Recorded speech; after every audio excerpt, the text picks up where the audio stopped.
Order, honorable ministers. It's good to have you back in the chamber, but there's rules here. Thank you. Honorable members, thank you. There are 4 supplementary questions on each question. Parties have given an indication of which questions their members wish to pose a supplementary question. An adequate notice was given to parties for this purpose. This was done to facilitate the participation of members who are connecting to the sitting through the virtual platform. The members who will pose supplementary questions will be recognized by the presiding officer. In allocating opportunities for supplementary questions, the principle of fairness, amongst others, has been applied. If a member who is supposed to ask a supplementary question through the virtual platform is unable to do so due to technical difficulties, the party whip on duty will be allowed to ask the question on behalf of their member. And when all the supplementary questions have been answered by the executive, we will proceed to the next question on the question paper. The first question has been asked by the Honorable P.N. Abram to the Minister of Finance. The Honorable Minister.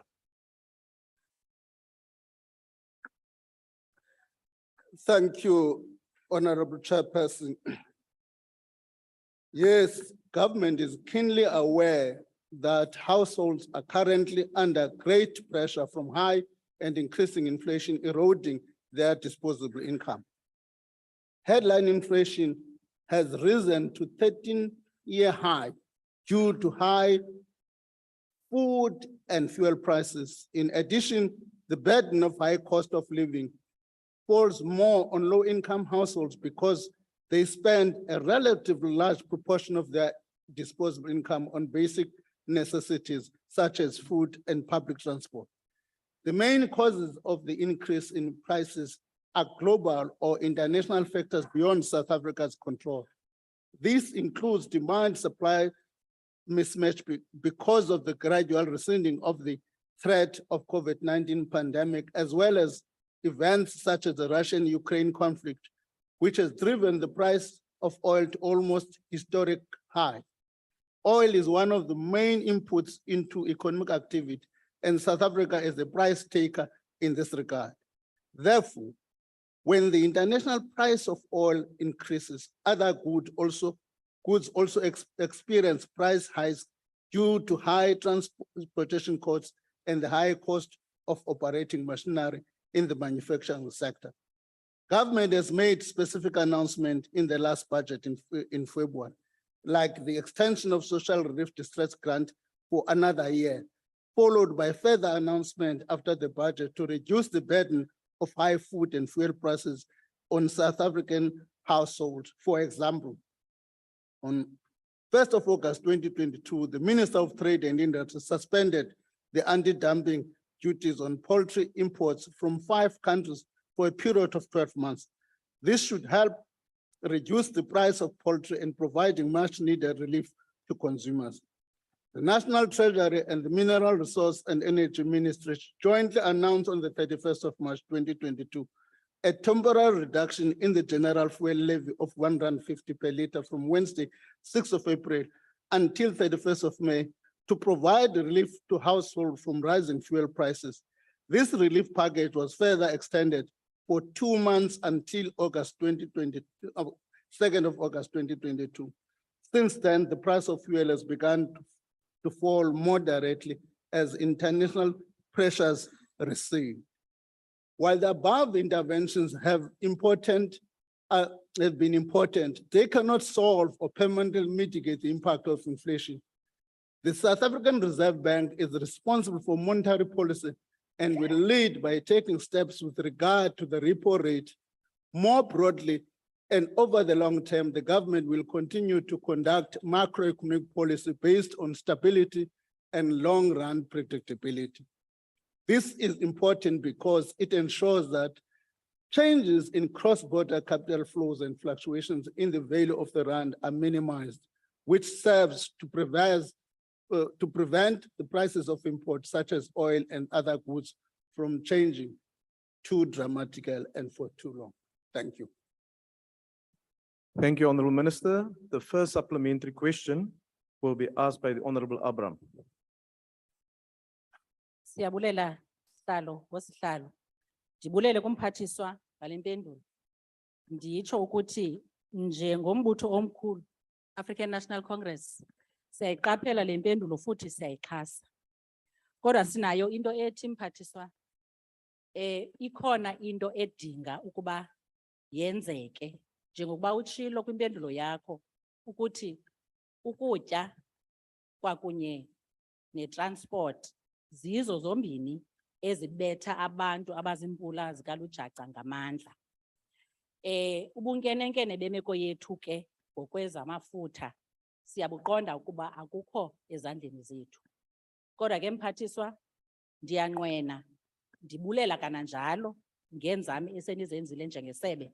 Kodwa ndinqwenela ukuba ndikhe ndive ukuba akukho ntona iyenye inokwenzeka ukuba nje okwangoku kubekho indlela yokuphefumla kubantu abahluphekileyo ngokuthi kusajongwe elo cebo lizayo kodwa okwakaloku nje kulungiswe imeko yabo.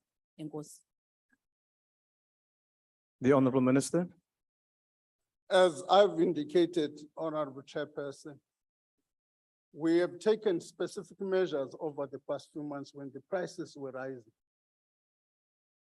We have been monitoring these prices and are beginning to go down. And in that regard, we will watch them if there are any changes, if any, I must underline that. Our processes we could outline when we are back here on the 26th of October during the medium-term budget policy statement. But I'm not at the moment indicating any changes because we're seeing prices going down. Thank you. Thank you, Honourable Minister. The next supplementary question is to be asked by the Honourable Shavambu.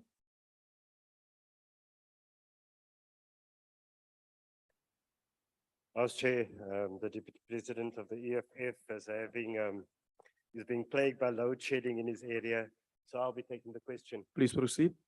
Minister, as the EFF, we have consistently maintained that there is no relationship between fiscal and monetary policy. The National Treasury and the South African Reserve Bank are well over their heads, do not have the capacity to introduce any practical or implementable solutions that will address food inflation, increase in the price of bread, cooking oil, and other staple food items is leaving too many households going to bed with empty stomachs, even when the Competition Commission is warning that some of these big retail stores are manipulating prices. There's nothing that you have done as Finance Minister. The obsession with austerity and the stability of the rand is why we are here today, despite evidence. Is it not time we relook at the inflation targeting as the core of our monetary policy and start taking unemployment and food security far more serious? Thank you very much. Honourable Minister. The interesting question is that I've got a couple of questions, 4 of them related, asked in different guises. Those questions, one of those areas covers austerity. I'll come back to that issue when I answer that question. Look, insofar as inflation targeting is concerned, I think it's going to be important that we do what is called a comparative analysis of what has happened to those economies that have done inflation targeting and those that did not do it. I think it's interesting to know what information you have and what information we have. Our view is that those economies that have managed to do inflation targeting to some extent have been able and successful in curbing inflation. Inflation is also a harm to low-income categories of our household, because as we have indicated in my answer, because that's the one who are badly affected by in terms of their purchasing power.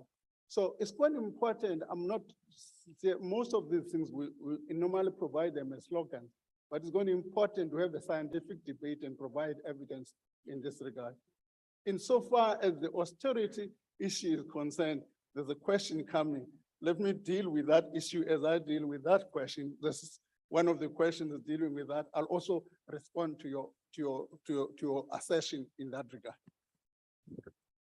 No, man, you mustn't clip the No, nonsense. Honorable It doesn't Paulson, respond to the Honorable question. Paulson, It was very Honorable simple. Paulson, We Honorable looked at Paulson. creating jobs rather than Honorable curbing Paulson. inflation. It was simple. Honorable Paulson, you are now completely ignoring the rules of the House. You're not sitting outside in a casual discussion and having a conversation. There are rules in the House and you must follow the rules. It's not so difficult. The Honorable Vessels. Thank you, House Chairperson. House Chair, the Honourable Abrams now mentioned permanent solutions, short-term and permanent solutions to the problem concerning hunger and the high cost of living. Would the Minister agree that at the core of permanent solutions are the successful implementation of Treasury's Economic Reconstruction and Recovery Plan? Will he agree that currently the plan is not being implemented and is not yielding results? And would he also agree that the fiscal framework tabled by himself earlier this year in February is not aligned to that economic recovery and reconstruction plan and is not yielding results currently, and thus it's not creating employment and it's not creating economic growth? Thank you, Chair. Honorable Minister.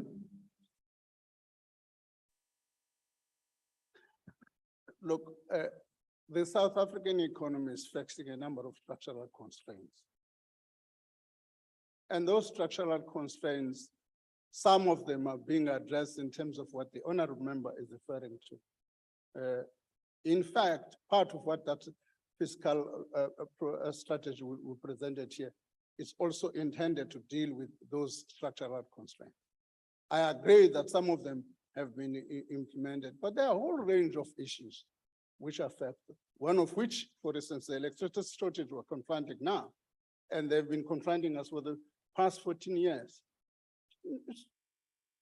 Ricardo Hausman estimates that that's costing us about 40% of our underperformance. So we accept that those structural concerns are raised as a package. There are some of them which we're addressing via the Operation Vulindlela, which I suspect other members are familiar with, were intended to deal with all those structural concerns, remove bottleneck, remove red tape, restructure our network industries.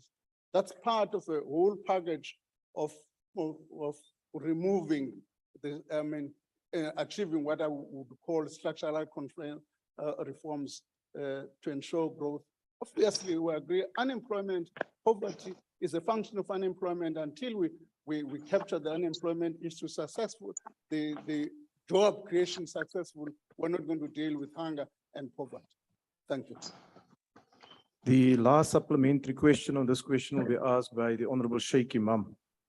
Thank you, Chairperson. Minister, let me start off by saying I don't see why you have a problem with oil. Russia has offered you oil you haven't taken.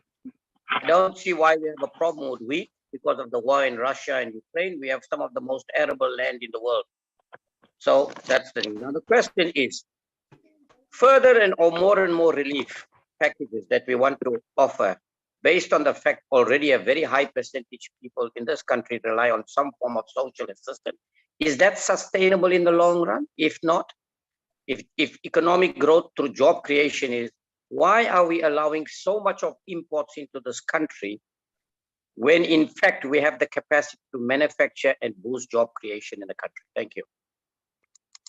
Honorable Minister. The unfortunate thing, we're part of a global economy. South Africa is one of on the African continent, one of the countries which is integrated in the global economy in an amazing way. That's why during the global crisis in 2008, 2009, lost about 2 million jobs. No economy on the African continent did that. It's because of our global integration.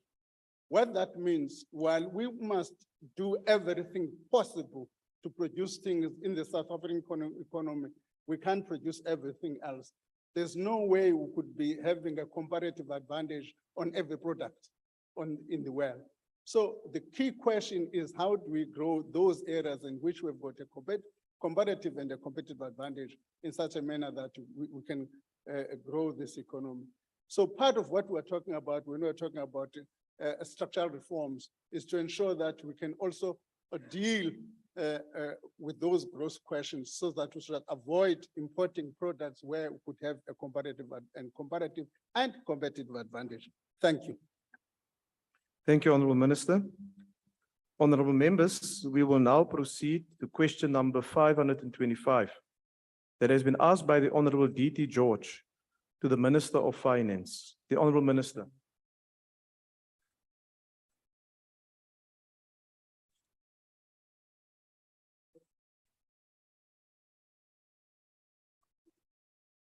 Five to five. Honourable Minister, Honourable Minister Godongwana, you may sit down if it's easier for you because the microphones don't reach that high. So you may.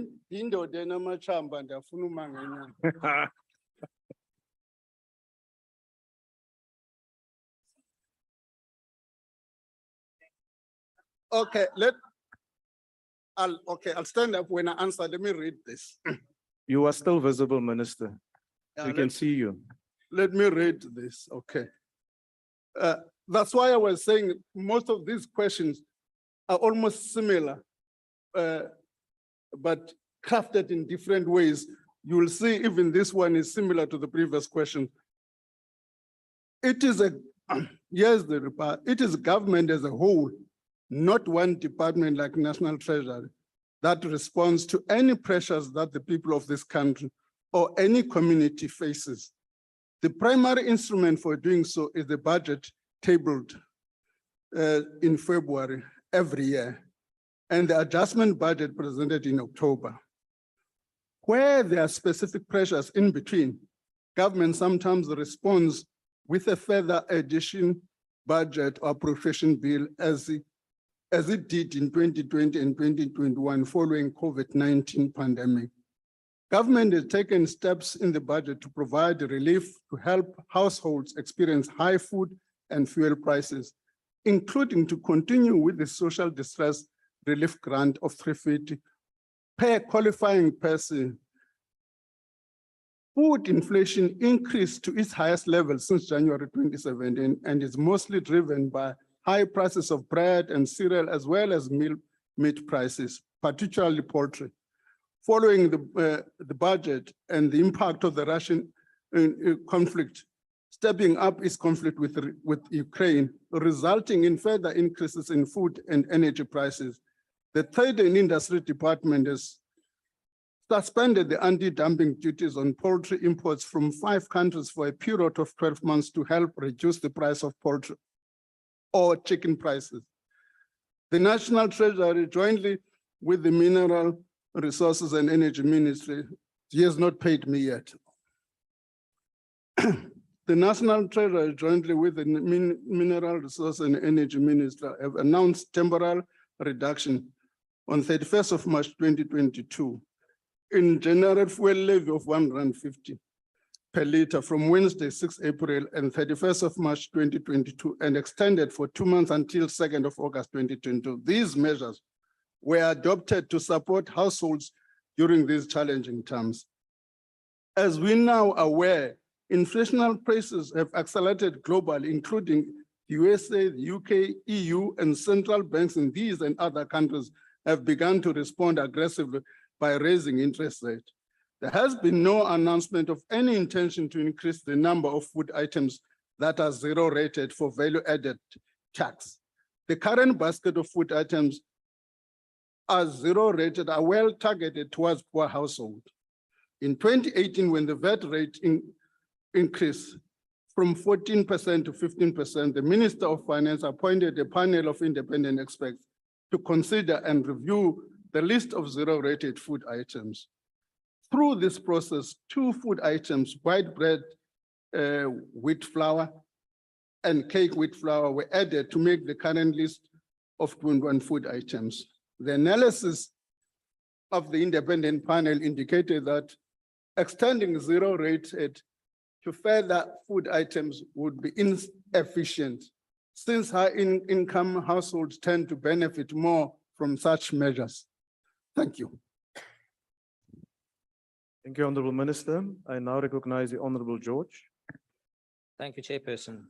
South African household budgets have been under massive pressure due to irrational lockdown regulations, bad management of our economy, the slow pace of reform, the riots and floods in KZN, service delivery failures, and spiraling costs of electricity.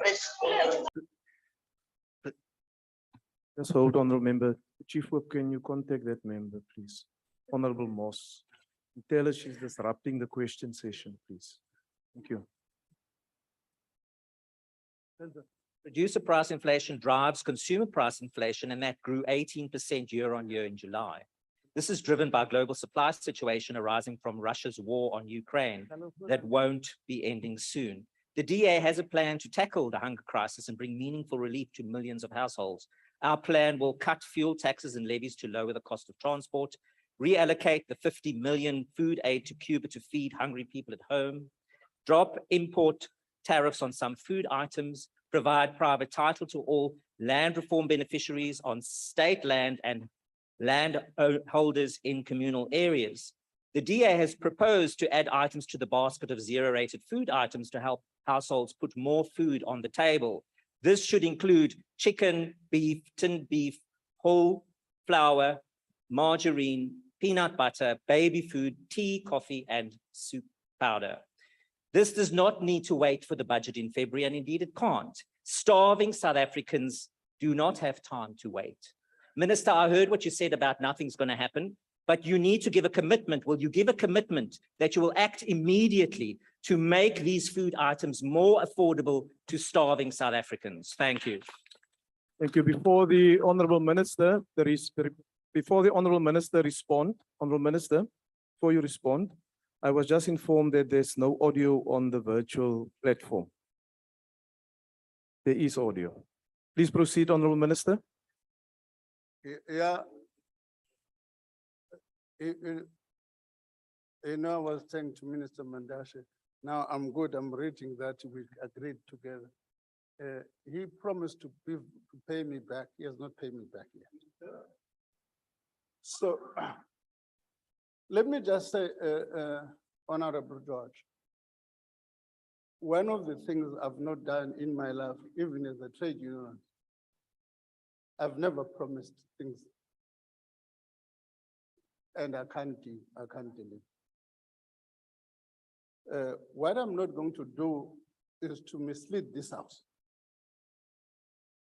And say tomorrow I'll do a zero rating of item X.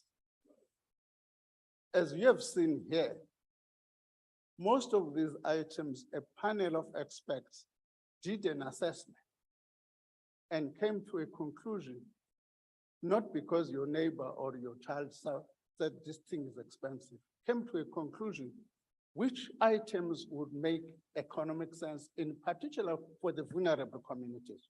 That's what that study was done by experts.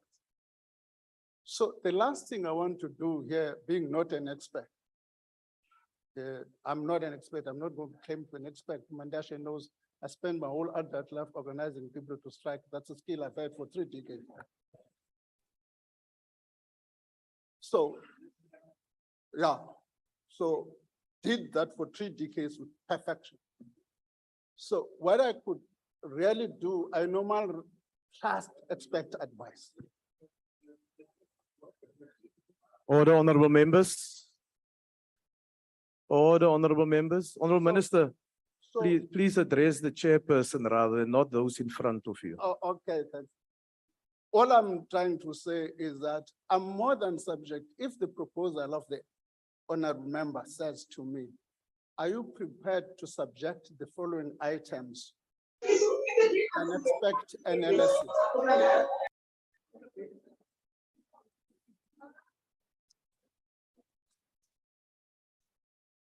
Okay. Honourable members, may I ask order, honourable members. I don't know who that member was, but may I ask the technical team just to mute the video and the microphone of that member and remove that member from the virtual platform. If- That if- member has no interest in what is going on here.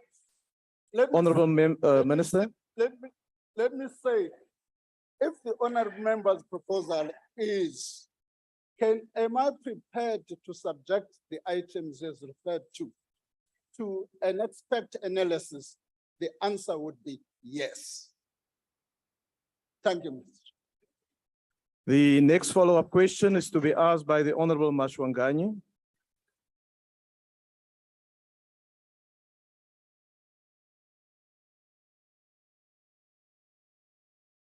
The Honorable Abraham will take that follow-up. Okay, thank you, Chair. And Honorable Minister, in understanding that economic interventions to protect poor households have to be linked to social policy, and noting both past and present interventions taking place, has there been any discussion around addressing price regulation on specific essential foods outside those that are zero rated? Specific food items in order to avoid the social fallout that we are experiencing currently. And Honorable Minister, does this not require a bold approach on the issue of income support by shifting the threshold as outlined in the current revised regulations out for public comment? Thank you, Chair. Thank you. The Honorable Minister. Let me say a couple of things. The World Bank does an update on South Africa's economy every 2 years. One of the updates they did was the concentration on the South African economy. And clearly that concentration has got an impact on some of those items. So therefore, there are different instruments government is looking into. One of them is the Competition Commission. We are looking with interest in some of the findings the Competition Commission is looking at. In terms of income support, clearly in our own situation, we've got to focus broadly on what is called a comprehensive social security, which income support is but one part. That should be, we're talking now, there's a level of social insurance which needs to be coordinated properly. There's a active labor market interventions that we need to be coordinating. That's all over the place. The World Bank has done also some studies in terms of looking what are the key labor market activities that we have. So I'm saying, yes, income support needs to be located as part of that strategy. There are discussions that are taking place at the moment as to what is the appropriate income support we need to be doing in line as part of that broader social security compact. Thank you. The next supplementary question is to be asked by the Honorable Wessels. Thank you, House Chairperson. House Chair, even if the basket of basic food items, which are zero rated, is to be increased, and even if we look at price control, as the Honorable Abrams alluded to, the problem currently is that load shedding contributes and has an effect on the food price and on inflation. And this has a detrimental effect on the poorest of the poor. What is National Treasury's plan in the spirit of cooperative governance to mitigate the current effect of load shedding on food prices? I thank you. Honorable Minister.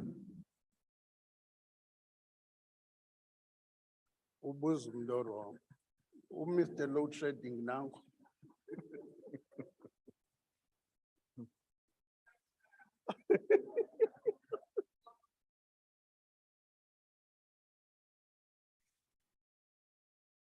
It's going to be difficult unless we address the direct impact of load shedding. How does it how does it transmit into the cost factor? How do we look into that? Other than saying, as I have indicated in Honorable Abrams, that what we're analyzing is how to minimize the impact on income.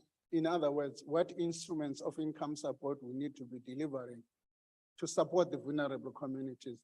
That's the one way one can look. Secondly, a long-term issue is to avoid load shedding. That's the aspect which government is dealing with. They set up a committee. 3 members of that committee are sitting here, which is looking at the crisis that is facing the electricity sector in the economy. Key element of that is Eskom has got to fit 46,000 capacity in terms of megawatts. How do we make sure that we can ramp up that capacity? Lastly, maintenance of that, and followed by emergency procurement. We're going to change regulation to make that quite easily.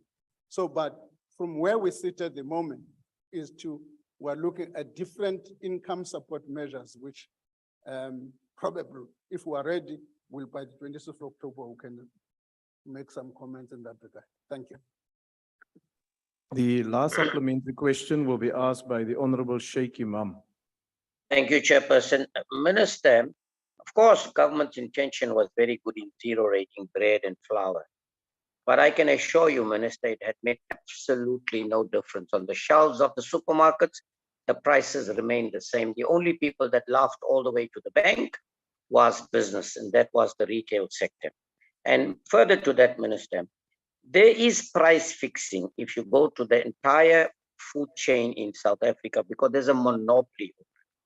What can be done to ensure that these big retailers who control the manufacturing, wholesale, and retailers do not take advantage of the situation and exploit our people to the extent that they are at this current time? Thank you. Honorable Minister. I think the area of dealing with monopolies and so on is my colleague, Minister Patel. I may comment here and overcommit or incorrectly. I don't know what worked, but I think there is some work which has been done by the Competition Commission to look into that matter, in particular during COVID. So some steps are being taken by the Competition Commission, but I'm not at liberty. It's not my portfolio to be able to have the actual details of that work. Thank you, Honorable. Thank you, Honorable Minister. Honorable members, question number 516 has been asked by the Honorable S.N. Swart, also to the Minister of Finance.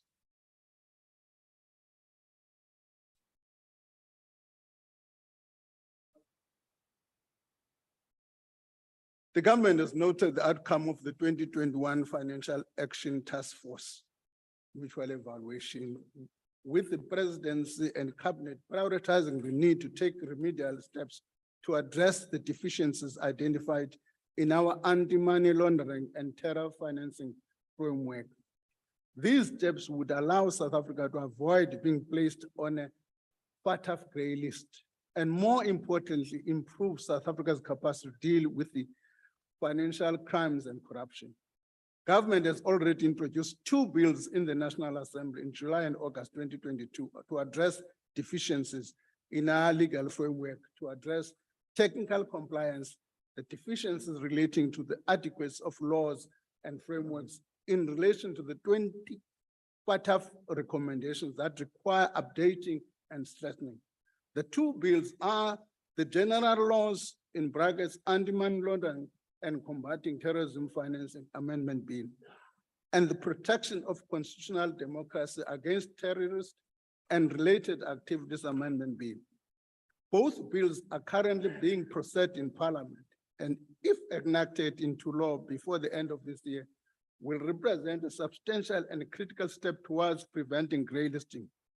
However, we have to do more than enacting these 2 bills into law. Also demonstrate greater effectiveness by achieving the outcomes expected of well-performing anti-money laundering and terror financing system and hence our ability to deal with financial crimes. This aspect is measured in terms of 11 effective immediate outcomes related to implementation of the laws and frameworks.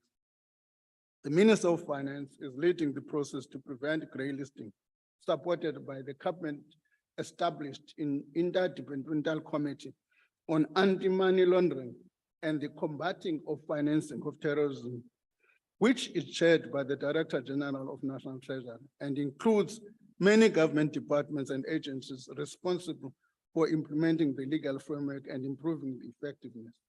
The FATF deadline for determining whether South Africa will be grey listed is February 2023 and not October 2022. South Africa is expected to submit a report to FATF on steps taken soon after the end of October 2022 in early November, after which further engagement will take place with FATF structures right up to the February 2023 FATF PLENARY. While it will be a tough challenge to prevent grey listing, it is my view that we can make significant progress by February 2023 to do so. Should we not succeed in fending off a grey listing, we can still minimize the remedial actions that will be needed to be addressed through FATF action plan by implementing all the above steps before February 2023 so that we can exit any grey listing as soon as possible. Thank you. Thank you, Honourable Minister. The first supplementary question will be asked by the Honourable Swart. No, thank you, House Chair. House Chair, just please indicate if there's a difficulty with the sound from our perspective. The ACDP, like many others, is extremely concerned that the country is on the verge of being grey listed by the Financial Action Task Force, the Global Money Laundering and Terrorist Financing Watchdog. Grey listing must be avoided at all costs, as it would raise the country's risk profile to unacceptable levels and place a question mark over the financial regulatory bodies, as well as attaching a higher risk premium to corresponding relationships between South African banks and the international financial institutions. Now, as you indicated, Honourable Minister, we appreciate that a number of new amendment bills are being considered by Parliament and that it is hopeful that these issues will be dealt with by February 2023. But these bills, Honourable Minister, only address 14 of the 20 areas identified as weaknesses in the mutual evaluation report. Would the Honourable Minister give an indication of what the impact would be should the country be grey listed, what the impact will be on our financial services and our already reeling economy? And secondly, the more challenging aspect relates not only to the technical bills, but the implementation and the question whether policing, prosecution, and asset forfeiture units are up to the task of prosecuting as required by the FATF. Would the Minister indicate whether this aspect is also being looked into? I thank you. Thank you. The Honourable Minister.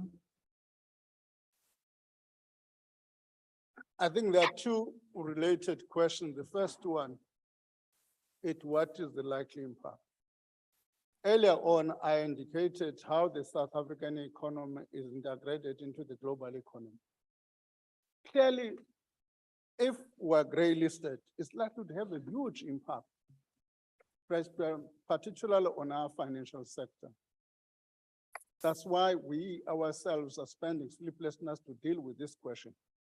The sooner Parliament, even if publishing it for public comment, the bill going to be quite an important aspect for us because we're able to indicate to FATF that some action is going, Parliament is taking action.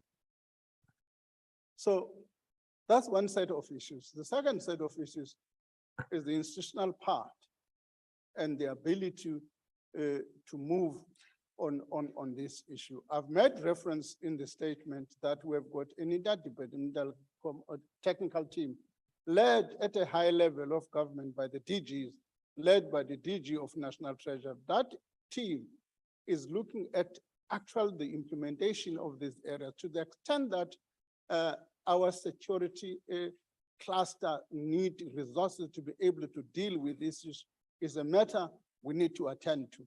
So it's a matter of which we are attending with urgency, capacitating these institutions, including putting together an up-to-date forensic division and so on. We're working, taking some steps to deal with this issue at an institutional level.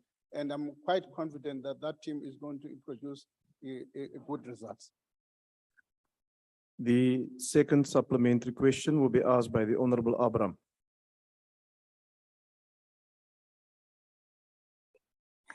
Ngosi Sihlalo. Thank you so much, Honorable Minister, for the response. In acknowledging the work that is being undertaken by the department and other agencies of the state and the interdepartmental committee that you referred to, and progress through legislative reform of 5 pieces of legislation, in particular, the General Laws Amendment Bill.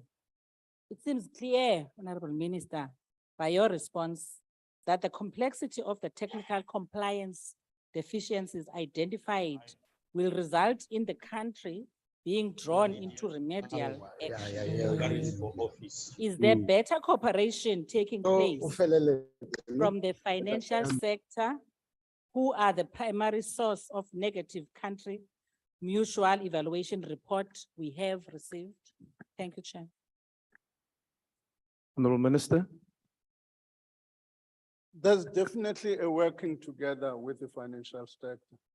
A couple of weeks ago, unfortunately, I could not be able to attend the meeting where my team met with the Banking Association to discuss primarily these issues.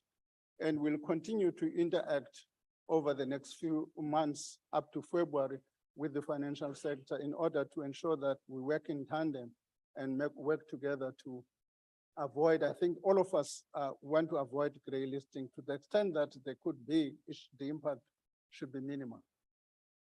So it's going to be a group effort. The next supplementary question will be asked by the Honorable George. Thank you, Chairperson. The consequences of a grey listing by the Financial Action Task Force will be significant.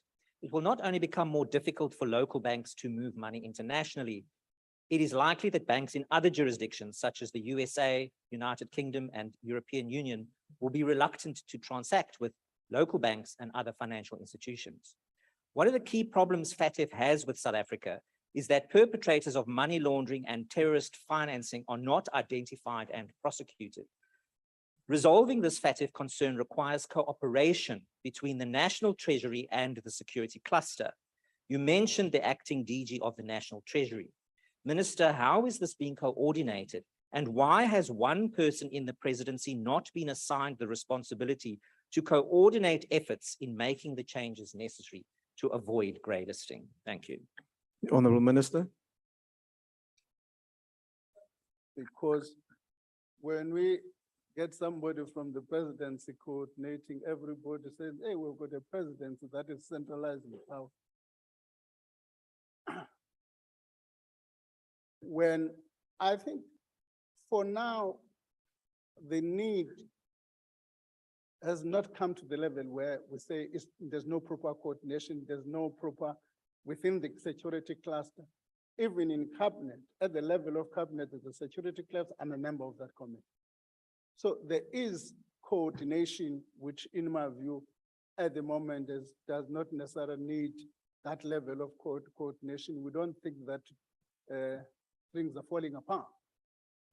We are not meeting, to my knowledge, that team meets virtually every week, which is coordinated by the DG of National Treasury. And every effort is being made. I must assure the honorable member, we are as serious as anybody else to avoid this grey listing. We're talking to our counterparts across the globe in order to preempt, if possible, this action. So we are talking to some of the FATF key members in order to facilitate a better discussion in February. Thank you. The last supplementary question is to be asked by the Honorable Shavambu. Thank you, Chair. I'll take it. Please proceed. Chairperson, the reality is that law and order has completely collapsed and South Africa does not have a capacity to deal with illicit financial flows. And this has been allowed to happen. Big multinational companies are allowed to aggressively avoid taxes and nothing happens to them. Mining companies steal minerals on a daily basis while government loses tax revenue. 5 years ago, we made practical proposals to deal with illicit financial flows, in particular aggressive tax avoidance, profit shifting, and base erosion. Minister, how do you intend to respond to issues of grey listing now by the Financial Action Task Forces when failing to deal broadly with illicit financial flows? Thank you, Chair. Mr. Pata, please respond. No, Honorable Member. The Honorable Minister of Finance will respond. Honorable Minister. Honorable Minister, let me just take this Honorable Member here. No, thank you, Honorable Chairperson. I think I'm rising on Rule 82. Member Mkhalipe has just ascribed a certain name to a minister, which is not his name. Yes, no, honorable members. You see, you may think that you are funny, but there are rules to observe, and the rule is quite clear. We refer to each other either as Mr. or Miss or Mrs. For the Honorable Minister, you cannot ascribe now your own names to a minister. And Honorable Mkhalipe, you were whipped. Honorable Mkhalipe, you must withdraw that remark that you are making. Let's just refer to each other in respectful terms. Honorable Mkhalipe. Chair, I said Mr. You must answer. No, honorable member. Don't ascribe other words to what you are saying. I Just withdraw, withdraw. Chair. Thank you. Honorable Minister of Finance. There are two issues. There are two issues. The first one is base erosion, which has been an ongoing discussion. My understanding, Honorable Abrams can correct me. Also, the Standing Committee on Finance is seized with that matter. It's a matter which is under discussion, which we're more than happy to explore whatever proposals that are on the table to discuss base erosion. The second issue is the extent of criminality and crime in this country. There's no doubt, no one can deny the fact that crime has huge impact on the economy. There's no doubt that crime has an important impact on the economy, no doubt about that. That explains the reason we've done early this year when we tabled the budget, that one of the things we need to do is to capacitate the police. As we speak, this year, we've got 10,000 police which are being trained. In order to increase that number, we intend to take next year, in the next financial number, another figure, because the numbers as they are less than what the police we had in 2010, despite the growth in population. So part of what we've got to do is to improve and make sure that we've got the requisite resources in the police. Of course, I normally say to Minister of Police, I'll give you the quantity, the number, the quality of delivery is yours. So one of the things we're talking about, I'm addressing this issue to demonstrate that there's a seriousness on the part of government to deliver on dealing with crime as well. Thank you. Thank you, Honorable Minister. Honorable members, we will now proceed to question number 512 that has been asked by the Honorable Mahlo to the Minister of Agriculture, Land Reform and Rural Development. I've been informed that the Deputy Minister will be answering questions on behalf of the Minister. The Honorable Deputy Minister.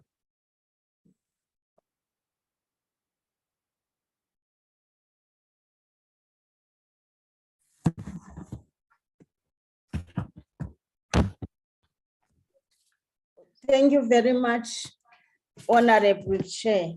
Honorable Deputy Minister, it will be better if you switch off your video. Thank you very much. Thank you. Thank you very much.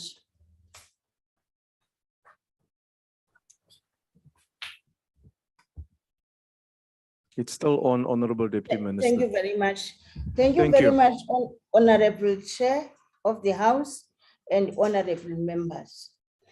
The Department of Agriculture, Land Reform and Rural Development acknowledges the challenges that are facing emerging producers with regards to markets, as the question reads. It is for that reason that a unit within the department has been established to focus on the marketing information throughout this country, capacity building for smallholder producers, so that they can be empowered and be able to access available markets, including those ones which are external. The department has also identified some buildings in order to be able to create more markets for this purpose. In this regard, the officials are actually conducting this capacity building, improving the quality of their produce, and also ensuring that transportation between the markets and where the produce comes from is actually not able to damage them, as it occurs due to bad roads, long distance, and the temperature when the veggies are being transported. Currently, the officials, as we speak, honorable member, are in Northern Cape to try and support and assist these producers and also expose them to the operations of the fresh produce markets in those areas. In addition to that, the department, together with the industrial role players, has got a project known as Project Rebirth. It is meant also to play such a role and they include best practice exercises so that they can learn from others, because they need exposure, they need to be capacitated and to be able to do this on their own. And cool rooms, hygiene, and ripening of such fruit are also part of the training. I would also say we definitely collaborate with the provincial agricultural departments in order to ensure that there is a communication from national to province and also to local. We also are actually putting this particular program, honorable member, as APP, to ensure that we compel officials to take this matter serious, that of developing the small producers and also empower them so that they can be self-sufficient.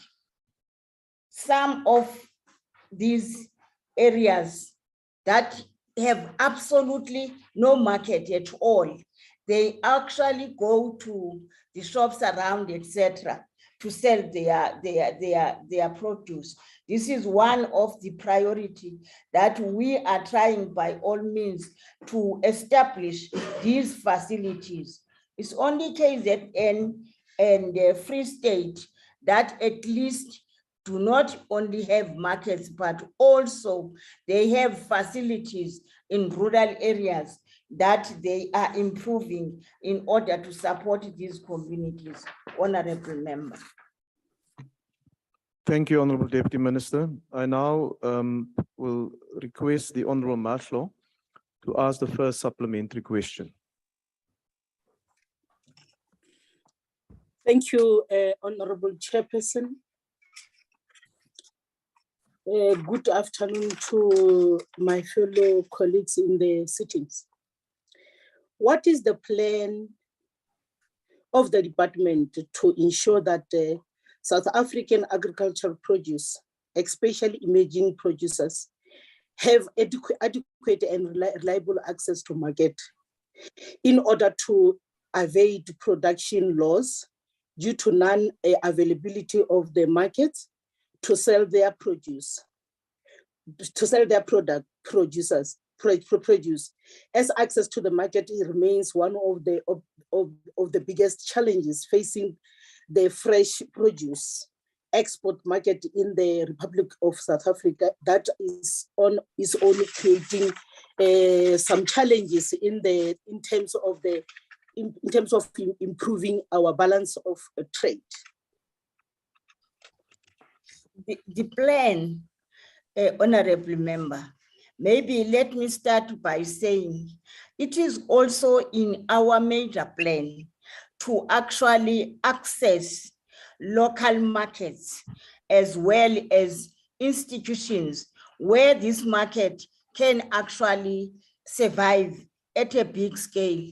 For example, to supply the institutions where our soldiers stay, the universities, the schools, all those avenues are being explored in order for us to then prepare our local producers, especially the smallholders, because their produce is not in a big bulk, but in any way, it is fresh, it is from the soil, it is good. The second part is that we have planned to partner with the public works in order to make some improvement on rural roads, because the farmers, commercial farmers and smallholders have actually complained that what the honorable member refers to, the damage to the produce while it is being transported. And at times, it is not sold where it was exported to, because it might have poor storage, and therefore it's no longer fresh enough when it reaches those countries. The question is clear. What plan do we have? The plan is actually improving the infrastructure itself, the facilities for storage in order to increase the shelf life as well. And therefore, the process is that also the quality of production requires an effort by the department, training, support, and sharing of information to those smallholders in particular. Thank you, Honorable Deputy Minister. The second supplementary question will be asked by the Honorable Matias. Honorable Madoko will take the question. Will you take the question? Yes, Please sir. proceed. Thank you. Deputy Minister, the poultry industry in this country is on its knees because of the cheap importation of chicken from countries such as Brazil. The same goes for the dairy industry.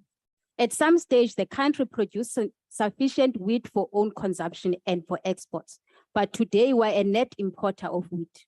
All these problems stem from the deregulation of the agricultural sector, the cessation of subsidies to farmers, and the collapsing of the agricultural product boards. In order to revitalize agriculture, have you considered reintroducing subsidization in the industry, as well as reintroducing agricultural market boards? Secondly, why have you not advocated for tariff barriers to the imports of agricultural products from countries that support their agricultural industry, as these are destroying our own industries here? Honorable members, I wish to remind you that a supplementary question is one question only and not multiple questions. The Honorable Deputy Minister. Thank you very much, Honorable Chair. Honorable Member, due to what you have already alluded to, we have developed and approved and signed off an agro processing master plan we have developed it together with the Department of Economic Development, and it will assist because people will apply knowing what to apply for, knowing what support they will get. In order, that's why we have this master plan. We actually reviving the poultry as you have started. I'm responding because it's just food that we're talking about. On issues of importing, we will not import if we have these being produced by locals, and there is a subsidy stroke financing of such programs to an extent that we could not have this support without this master plan that outlines, if you go for eggs, this is what will happen. If you go for chicken meat, this is what will happen.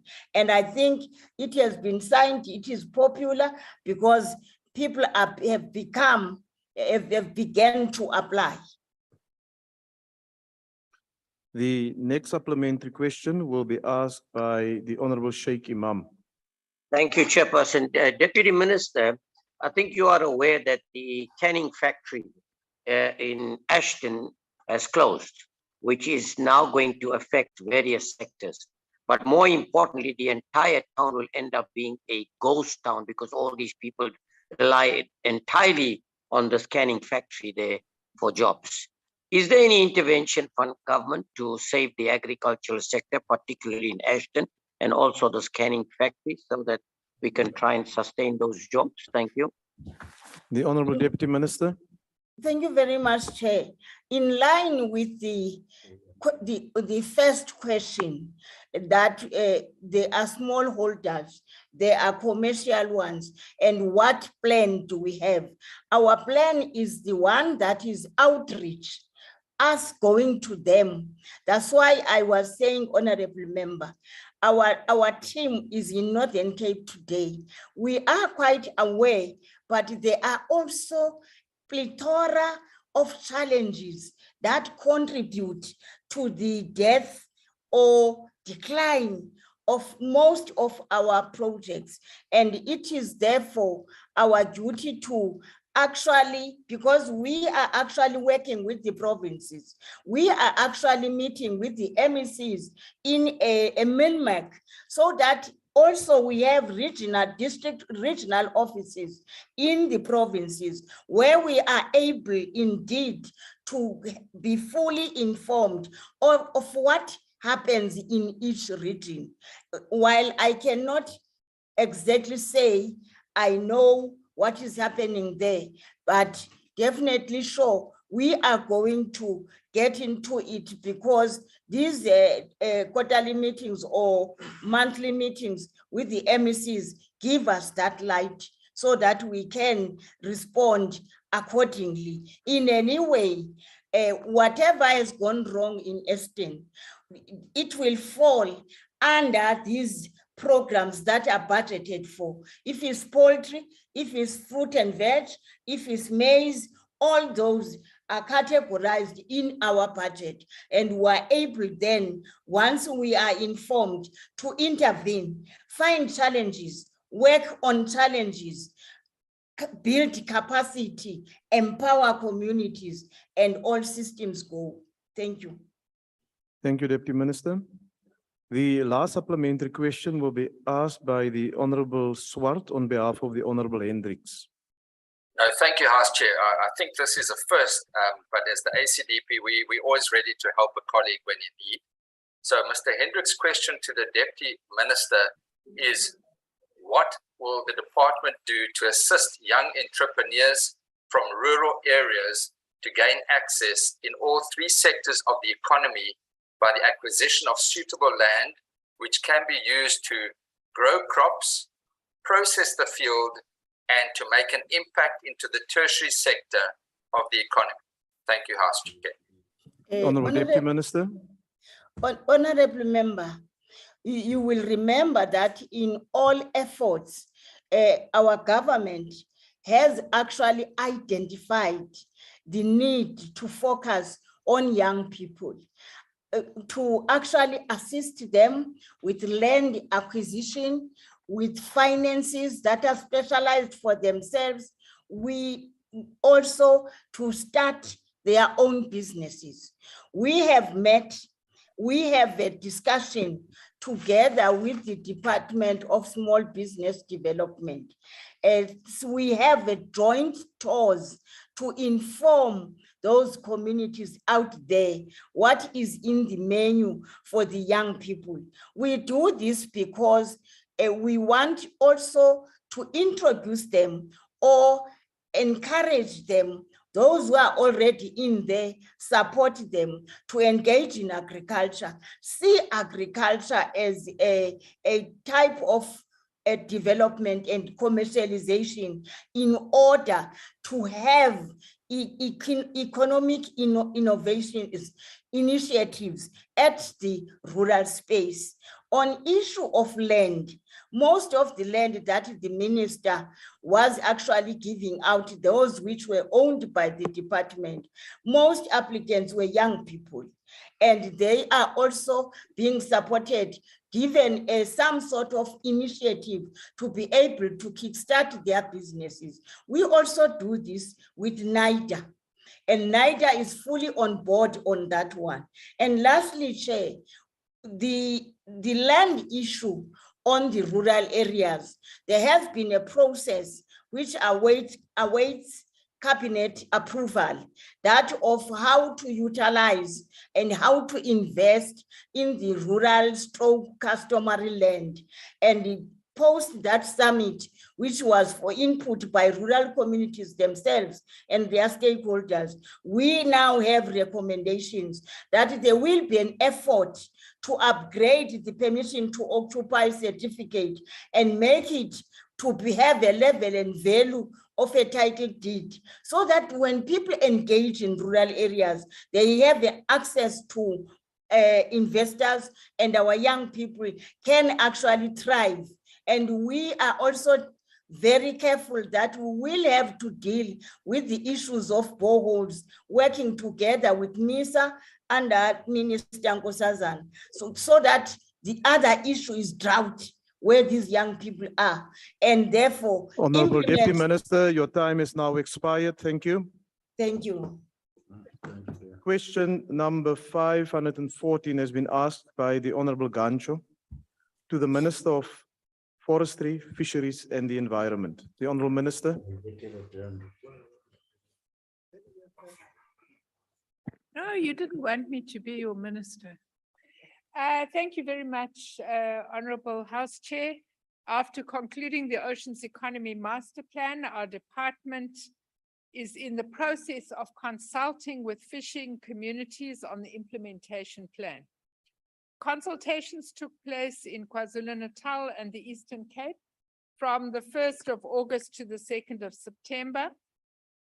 And additional consultations are planned in the Western and the Northern Cape before the end of the financial year. The key issues that were raised in these consultations was firstly a request to improve communication and engagement with fishing communities. Secondly, the need of fishing communities adjacent to marine protected areas to access these areas. Thirdly, a request for more training and more support for small-scale cooperatives, and in particular support in the form of vessels and additional fishing equipment. And lastly, the need to improve infrastructure and access to markets. Through our partners in government and in the private sector, we are attempting to deal with some of these in order to improve the support offered to fishing communities. Thank you very much. Thank you, Honorable Minister. I'm informed that the Honorable Mudise will take charge of the— Mam Sonti, Assembly, angisazokubiza futhi. We don't do that. Honorable Modise will take charge of the question as asked by Honorable Ganzo. Honorable Modise. I'm on virtual, House Chair. Okay, let's proceed. Thank you very much. Greetings to yourself, greetings to the Minister. Minister, what are some of the underlying factors or causes leading to lack of envisaged transformation within the fishery sector, thus inhibiting inclusive access and participation by small-scale fisheries? And what is the level of progress, if there is any, that has been recorded by the department in engagements with the stakeholders within the sector, especially from the marginalized and the impoverished communities? Thank you very much, House Chair. Thank you. The Honorable the Minister.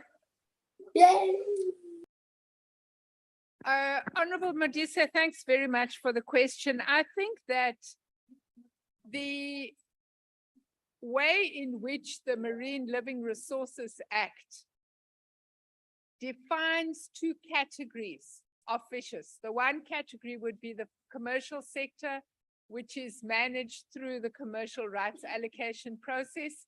And the second would be the small scale sector, which is managed through the small scale rights allocation sector. And I think that the difficulty with this act is that it ultimately limits the TAC or the amount of fish that is available for the small scale sector. One of the reasons why we embarked on the Oceans Economy Master Plan is because what we find is that in coastal communities, there are more people who would want to be involved in fishing than there are fish stocks to allocate to them. And so the attempt of the Oceans Economy Master Plan was to create alternative livelihoods in areas such as tourism, aquaculture, and so on and so forth. But obviously, you would appreciate that if you are already marginalized and excluded from economic processes, the fact that you are setting up new sectors doesn't necessarily enable you to participate in those sectors. And I think that you would find within the fishing communities that people would talk about the fact that their levels of formal education are not adequate for them to participate in other sectors. I think that we don't have active labor market interventions that would facilitate training and retraining. So I think that the situation that small fishers confront is much more complicated than just developing new sectors of the economy and expecting them to be meaningful economic actors. And this would be one of the fundamental reasons why you would find that categories of fishermen are trapped in the small scale sector and are finding it difficult to progress beyond it. Thank you. Thank you, Minister. The second follow-up question will be asked by the Honorable Bryant. Thank you, Chairperson. I was recently in Cork Bay with the DA leader, and we met with some local traditional fisher folk who are desperately trying and struggling to make ends meet and keep food on the table. And this is because many of them have not been able to fish since February, while their fishing rights allocation process appeals are being heard. Many of the small business owners can no longer afford to pay insurance on their boats, and some have had to close their small factories, leaving many more people unemployed and hungry. Taking into account the skyrocketing cost of food and the overall cost of living crisis, will the Minister reconsider her previous decision not to grant temporary exemptions for unsuccessful FRAP applicants, and rather allow them to continue to fish as they did before, while the protracted appeals process is being concluded? Thank you. The Honorable the Minister. Thanks very much, Honorable Brandt. And obviously you would appreciate those fishes are small commercial fishes. They're not small scale fishes. That's something else, although there is an overlap between those two categories. Look, I don't want to comment on the merits of the appeal process because those appeals are before me and I have to apply my mind as required by the Marine Living Resources Act. But what I can tell you from dealing with previous appeals in the 15-16 process, which I'm still unfortunately dealing with, is that whatever decision you take, there's another category of interest groups that will oppose that decision. So what you would understand is that within FRAP, there are winners and losers. And the winners are going to oppose any attempt to prevent a situation where their winnings are taken away from them. I think what you would also need to appreciate is that fish stocks are limited. And that's why you have a rights allocation process in the first place, because fish stocks are limited and you can't exploit unendingly the resource. So this is a difficult question. I am applying my mind to it. I am aware that the lionfish allocation is one of the allocations that is most controversial for small scale operators. And I have asked my team to find out how we can prioritize the appeals in that sector as we move to some of the commercial sectors, because of the bread and butter issues and the poverty issues that you are referring to. Thank you very much. Thank you. The opportunity is now for Honorable Paulson. Thank you, House Chair. Minister, you just admitted now that the ANC government's Marine Living Resources Act 18 of 1998 is where our real problem lies. And it lies there because that act focuses on commercial fishing companies, and especially commercial fishing companies, and excluded traditional and indigenous small scale and artisanal fishers who catch and sell fish to sustain their livelihoods. It had serious socioeconomic implications for our communities. And it's only because in 2005, civil society took it to the equality, or took the department to the equality, the government to the Equality Court, that a new policy had to be developed to secure the rights for small-scale fishing.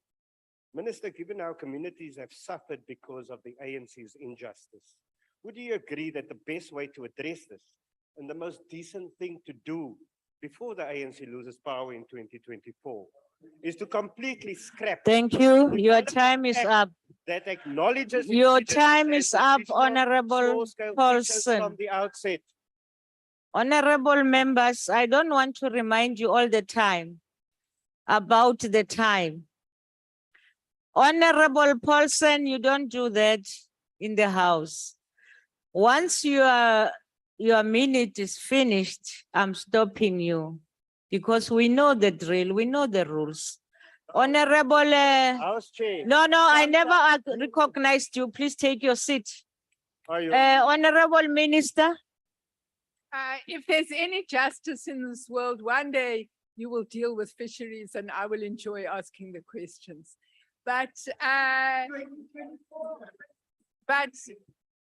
think, Honorable Paulson, the issue that as a member of this portfolio committee you will have to look at is the process around reviewing the Marine Living Resources Act, which we want to begin in 2023.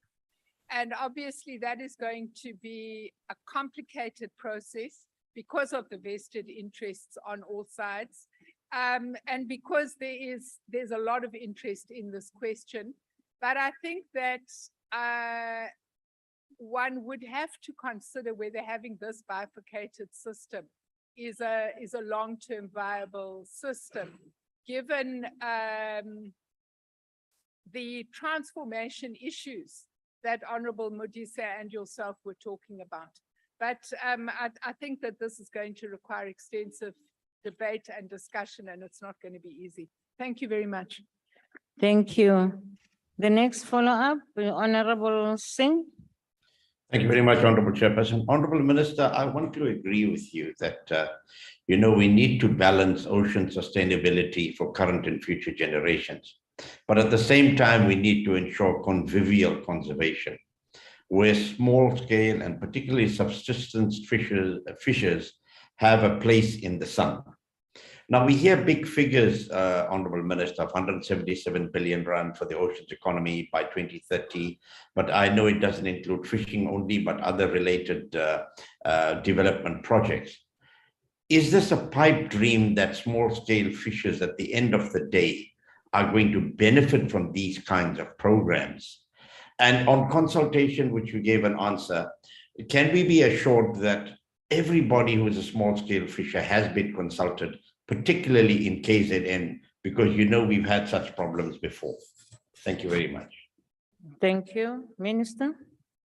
I thought you were going to tell me, Honorable Singh, whether you checked if they had been consulted. But I think that part of what we will have to consider arising from this consultation is if we want meaningful participation by small-scale fishers in different forms of the economy, whether it be tourism, aquaculture, and so on, then we are going to have to think of certain active labor market policies that are going to make that a reality. As I said in my initial response to a supplementary question, just setting up alternative forms of economic activity and thinking that people will automatically gravitate towards that may not be a realistic idea. Thank you. Thank you very much. We now proceed, honorable members, to question 526, asked by the Honorable Lorima to the Minister of Mineral Resources and Energy. Go ahead. Thank you, Honorable Chairperson. I had to grapple to get the answer to Honorable Lorima's question, because the question is, he is elevating an advice to an instruction. Why didn't you take the advice? It's an advice, it's not an instruction. But let me give you a detailed report. In terms of section 961B of the MPRDA, the minister was called upon to decide an internal appeal lodged by Misty Falls 45 Part Limited against the transfer of manganese right to Misty Falls 11, which was one company that was split into two, and these two groups are fighting. And the minister considered the information before him. One of the things I'm known for, Honorable Lorima, if I'm given an advice, it doesn't matter whether it is from a legal department or from any department, I read documents that are on my table and I apply my mind and then take a decision. This is what I did in this one. I applied my mind and decided to dismiss the appeal. Let me, does an appeal authority and final decision maker on internal appeal of this nature is the minister. You are obliged to apply your mind. Otherwise, you don't need to say you're taking an advice, you just need to just sign and not read anything. So I applied my mind and therefore took a decision. Let me just give you a gist of just 2 points that were part of the issues that I considered. The department is a respondent to this case, it doesn't go to court. And therefore, the first question is, why didn't you go to court when we are a respondent? Number 2 is, why do you allow the affidavit of a responding affidavit not to go to court? I don't get answer to those 2 issues and many others. I'm just showing you a sample of things. Then I took a decision to go against the appeal. Thank you. The Honorable Lorima. House Chair, it may be useful for members here to get a bit of background on this issue. What we have here is where a group of people have tried to unlawfully muscle in and take over somebody else's manganese right. They used a faulty Section 11 process, which transfer was granted by the DG. The company who were losing the right appealed, and the head of DMRE Legal Services said to the minister in writing that he must uphold the appeal but the minister instead turned the appeal down. Now, the Gauteng High Court has agreed the minister's decision looks wrong and has interdicted the transfer from going ahead pending a full court review. When the minister ignored the department's legal advice, he approved the transfer of the right to a company where his wife, Norwandle, has an interest reported to be 30%. The crisp question, Minister, is given that you have approved an illegal transfer, which approval will benefit your wife financially, will you resign?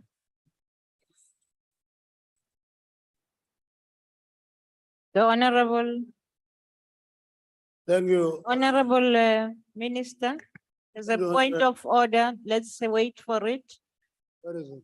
Okay. Thank you. Oh,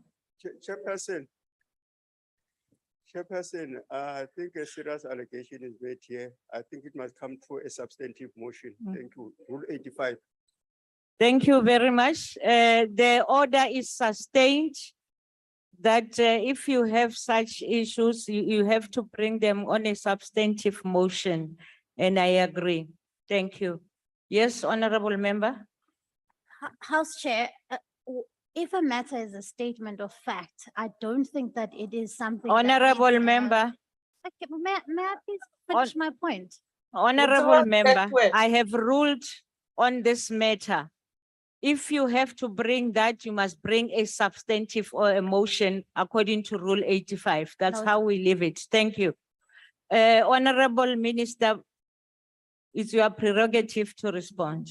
The reality of the matter is, I read an article in the newspapers, I'm sure Honorable Lorima read it. It says mining heist by a minister.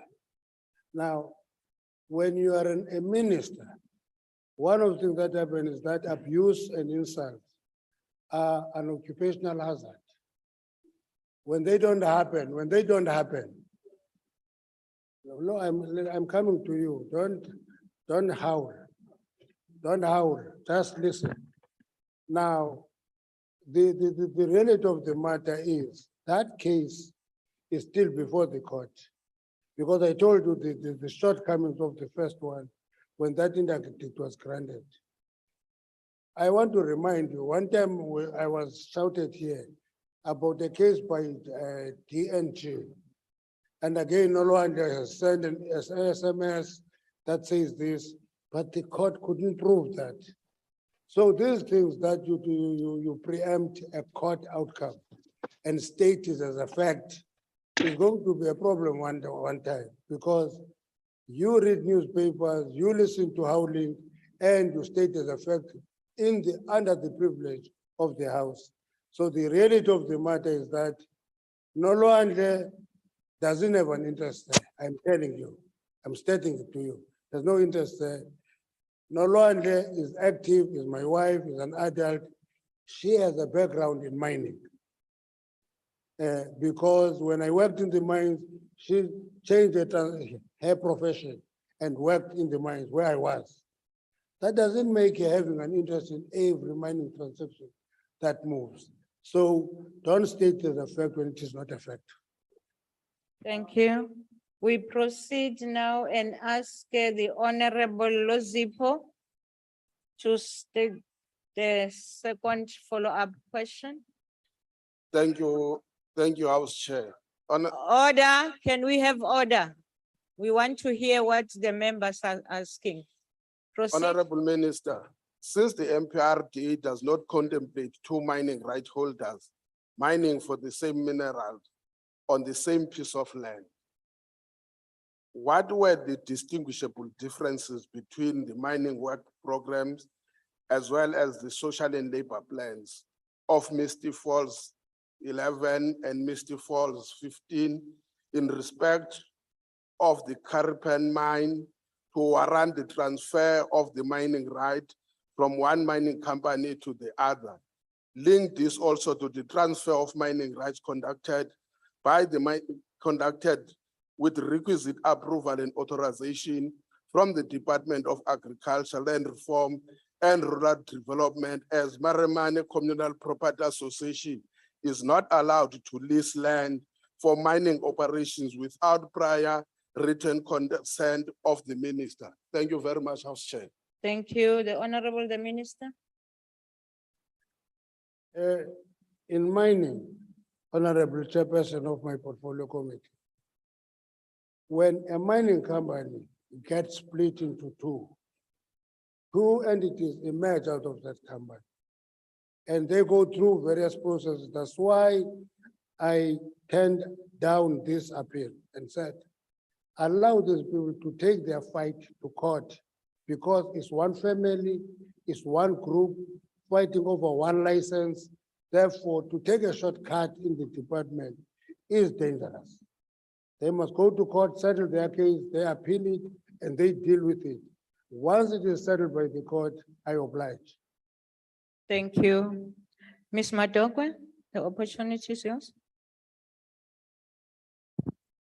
Thank you, House Chairperson. Minister, one of the most dangerous tendencies in this country is the complete negation of our revolutionary ideals and the placing of personal interests of the leaders ahead of everyone else. The most troubling of these developments is when it comes to your family name and allegations leveled against your wife in using the leverage you have to get business deals. In 2015, your family name was attached to a 631 million toilet tender scandal in the Eastern Cape involving your wife and one of your sons. Now your wife is alleged to have used your influence to illegally transfer mining rights to a company linked to her. Is your name frequenting such scandals not in conflict with your responsibilities and position as a minister? I will allow because you said alleged. Thank you. Yeah, the reality of the matter is, a week ago, I was taking somebody through the paces. I said, you know, when you get to government, when I was in the ANC, I never had a single allegation against me. When you get to government, there is an expectation that you will steal. And the reality of the matter is that I don't steal. Okay, I don't steal. I have a very active family, very entrepreneurial, and that family does not steal. I'm still waiting for a case where my family will be found guilty of stealing. All I will do when that happens is to take them food in prison. I will not going to fight that. If you are arrested, you're stolen, you are in my family, I will bring you food. I can commit that. So I don't have, I don't have a family member who is guilty of stealing anyway. Let me remind you, Honorable Matok, one time I was supposed to have a big catering contract with Kusile in Eskom, which was belonging to somebody else, but it was said to belong to me through my wife. And I gave them an answer. If you give me a 602 million rand contract in Eskom, why would I stay in politics and get insulted every day? The reality of the matter is that all these allegations are allegations. They are not proven anywhere. And the case of the toilet that you're talking about is in court. Your NPA can't put charges to anybody for 3 years now. And you state that the fact NPA has not put any charges on anybody for 3 years. Thank So, you, Minister. that's Your it. time is up. Professor Musimang, Chair, sorry, Chair. Honorable Langa. Yes, Chair. I'm not sure if. No, it's on. I can hear you. Okay. No. When Honorable Luzipo asked the question to Minister, I got confused because he spoke of Misty Falls 11. What is it? Misty Falls 11, but to my understanding, there was Misty Falls 45 and Misty Falls 111. Oh. So I got confused when the minister responded to that. Thank you. I understand, House Chair, you didn't listen. It's Okay. written in black and white, 111. Okay, let me say No. this. He said, okay. no. It's on audio. Jam. It's on audio. He said, Misty Falls 11. Okay, mana ke. Ngibawa ukuthi lento ibuzayo akusi point of order. It's something that you should talk about, the two of you, that this is what you said. It's not a point of order, please. Let's not do that. On Professor Msimang. Go, ma. Honorable Chairperson will take it from this side. Okay. Seemingly, maybe he has a network problem. Ninjani. Honorable Minister, whether the department has in fact filed an application for leave to appeal the Pretoria High Court judgment. If not, why was it reported that the application was filed? Please provide relevant details. Thank you, Honorable Minister. In this case, both in the original case and in the appeal case, the department is a respondent. It is a case between two family groups. When one gets the judgment, the other one appeals. On all cases, we get invited as respondents. Let me stop there. Thank you. We now proceed to question 545. Asked by the Honorable Madokwe to the Minister of Mineral Resource and Energy. The Honorable the Minister. Sharp rise in fuel price, Honorable Madokwe, was a catastrophe. That sharp rise of the fuel price was a catastrophe. Therefore, the state had to act.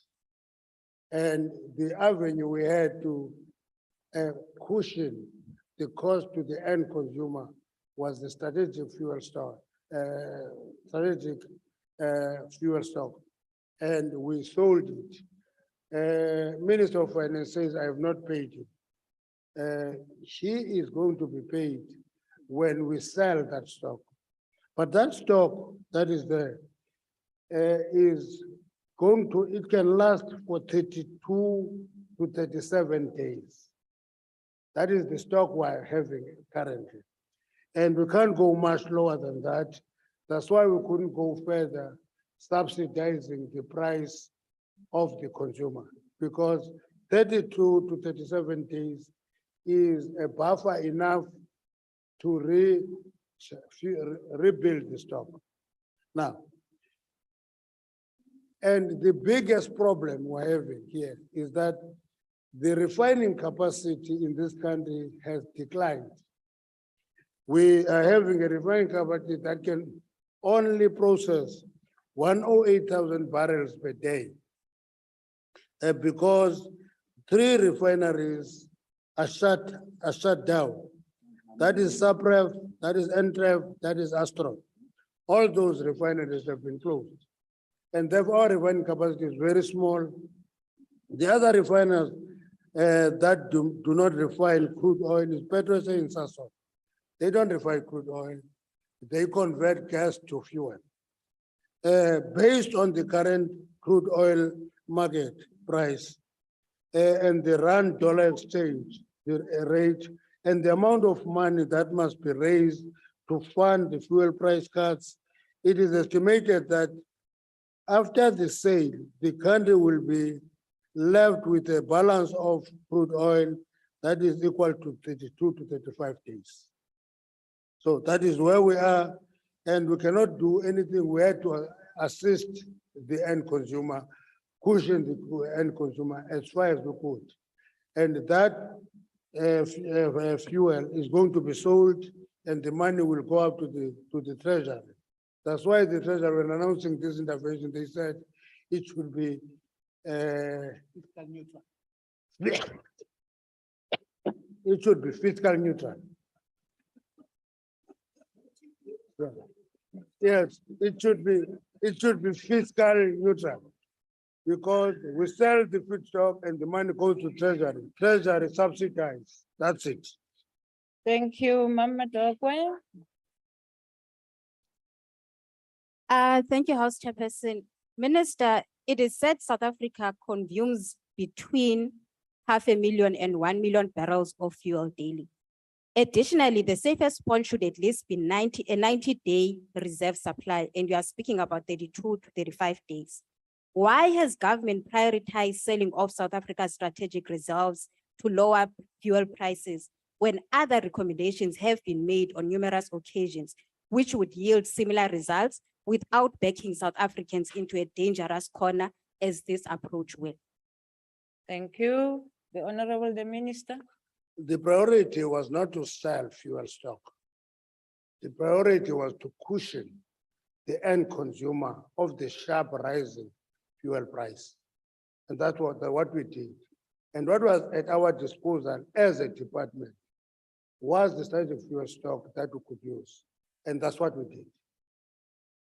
Thank you. The Honorable Masaule, the opportunity.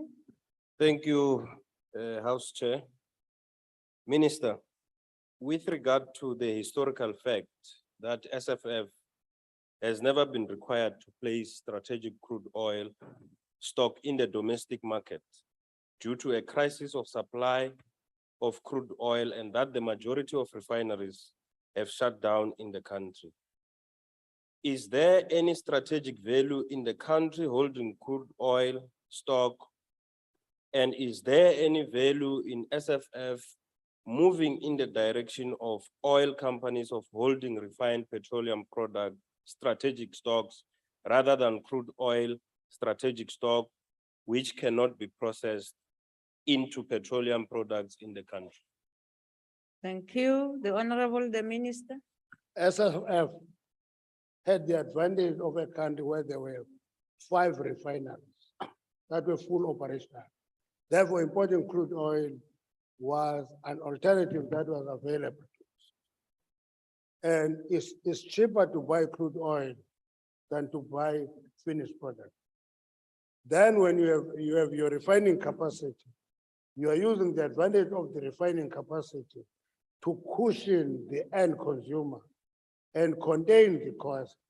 And that was the option. With the limited refining capacity now, importing for strategic stock finished product is an option because the refining capacity have declined a great deal. And if we don't improve that refining capacity, importing finished product will be an option. Thank you. Next follow-up question, Mr. Lorema. Thanks, Chair. In 2007, the Morane Commission made a number of recommendations regarding strategic fuel stocks. Among those recommendations were the volumes of various fuel products that should be held and the conditions under which it should be released. This was supposed to be codified into a strategic fuel stocks policy. So with regard to the recent sales, can the minister point us to a policy and or criteria on which the decision to sell the reserves was based? My apologies, Honorable Chabalala, please mute. Proceed. Chair, I'm just going to ask the question again. Can the minister point us to a policy on which the decision to make the latest sale was based? Honorable Minister. The policy is strategic stock is used to deal with a catastrophe. And in our analysis between DMRE and the Treasury, we saw the sharp increase of prices of fuel as a catastrophe facing the end consumer. It was not internal policy issue that we considered, it was the impact on the end consumer, that is the public out there. And we took that decision and we think it was correct, it was lawful, and it was constitutional. Thank you. Is Professor Msimang back or is it? Thank you, proceed. Thank you. Ngiyangisuku Mr. Lulama, Mike, our creatinous bad. Minister, South Africa reportedly had 10 million barrels of crude in tanks in Saldanha with the qualifier that the last 1.2 million barrels are sludge and are considered unpumpable. We are left with the remainder now, and in light of the recent sale of 5 million barrels, what plans does your department have for the remaining barrels? And does the department plan to put them up for sale soon or keep them indefinitely? Please provide the relevant details. Thanks, Chair. Thank you. The Honorable the Minister. A strategic stock is used to intervene in case of catastrophe. And when you do that, as you take that decision, you take another decision that you must develop a plan to replenish the strategic stock. And that's what we're working on. We want to replenish strategic stock, we'll have strategic stock as things getting normal. Because we cannot stay without a strategic stock in case there can be another catastrophe. So that is the plan, that we sell strategic stock, we deal with the catastrophe, we replenish the strategic stock and continue. And as I said, in replenishing it, we are considering maybe part of the strategic stock must be refined finished products so that we can use it and replenish it as we do, as need arises. Thank you. That was the last follow-up on this question as we proceed. And Honorable Muhlaule has asked question 509 to the Minister of Mineral Resources and Energy. The Honorable the Minister. Yeah, let me start off by clarifying first. The Precious Metals Act of 2005 has not removed the role of the Southern Police Services in the precious metals industry. Contrary, the Precious Metals Act has conferred a wide range of powers to members of the SAPS to, among others, inspect, search, seize, and investigate any criminal activity that fall within the ambit of the Precious Metals Act.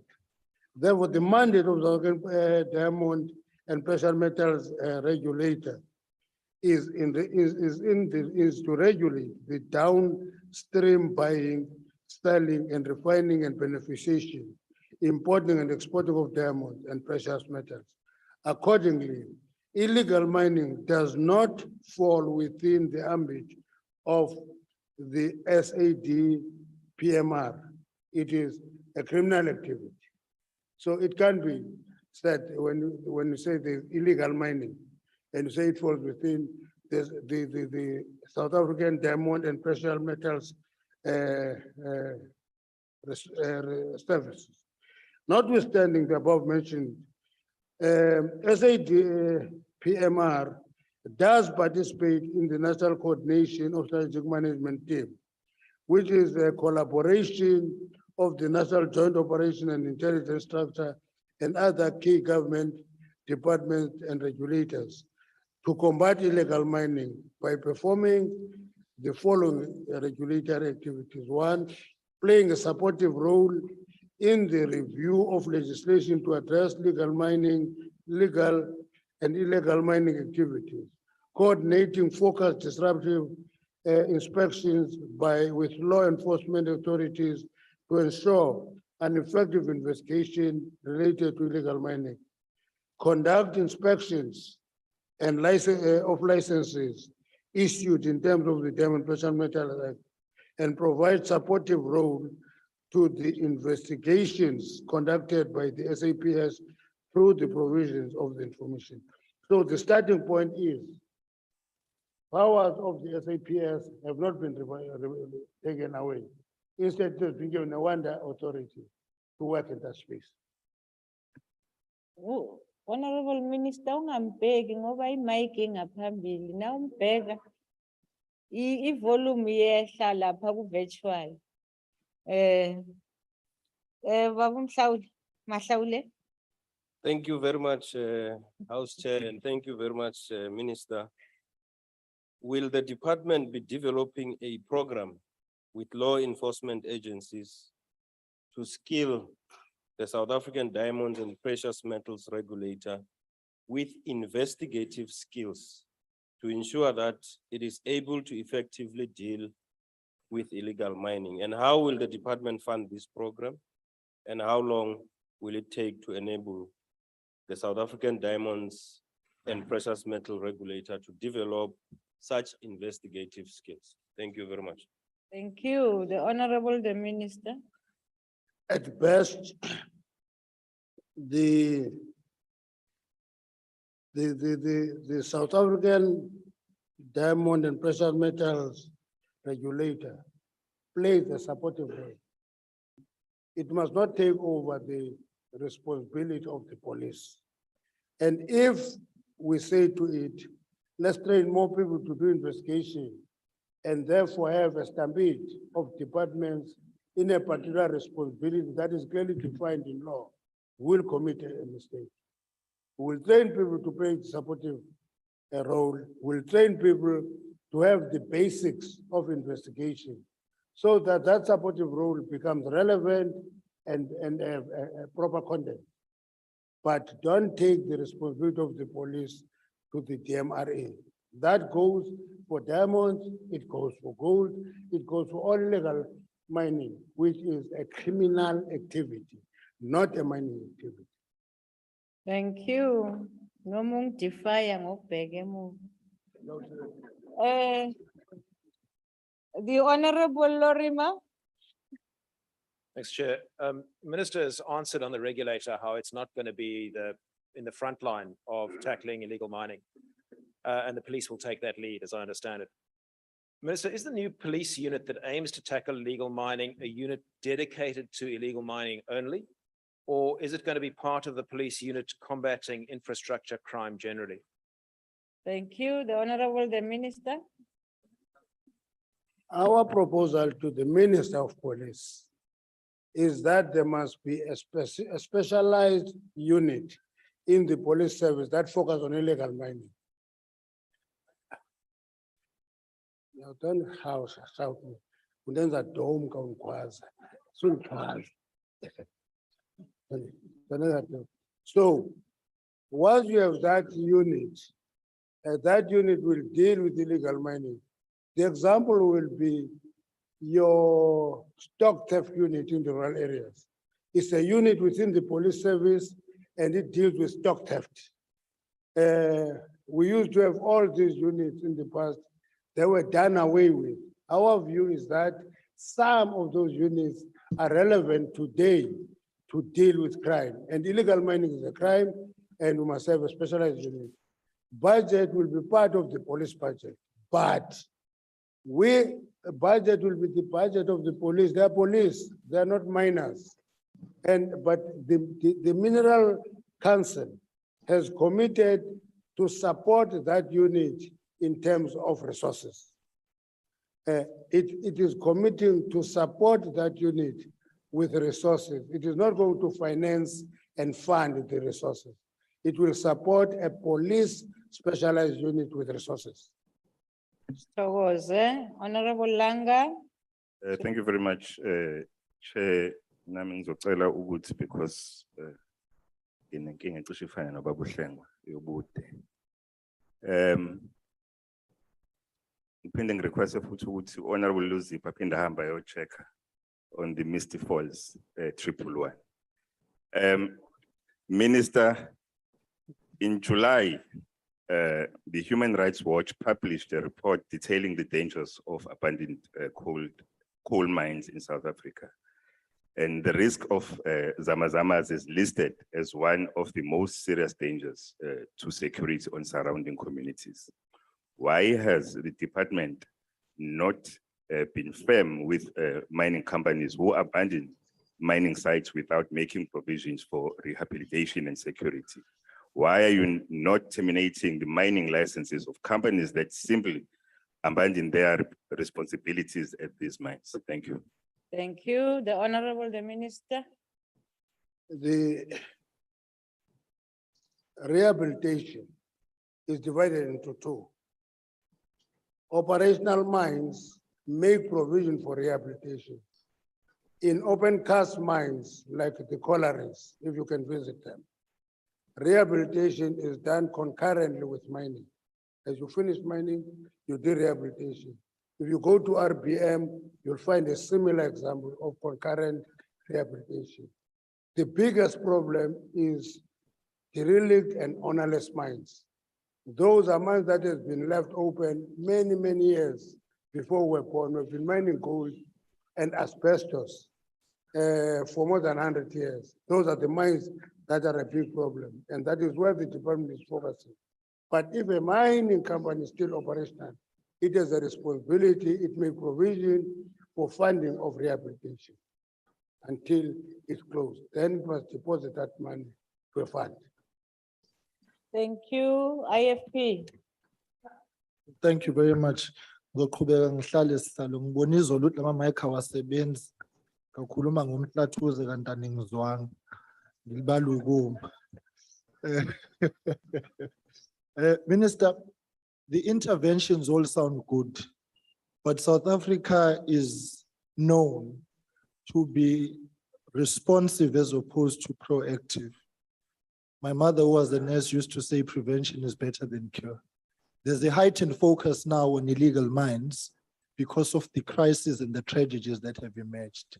So what guarantees do we have that the interventions being spoken about now are going to be sustainable and fit for purpose, and that government is actually committed to what it has said, and to speak frankly to the issues of budget, because that's a discussion that must couple what is happening. So what guarantees are there that this is actually a sustainable intervention? Thank you.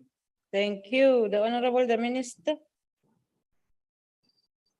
Honorable Shengo, if life was about guarantees, it would be easy. Life is not about guarantees, it's about ability to manage situations, intervene when it is necessary. And if you do that, you will never go wrong.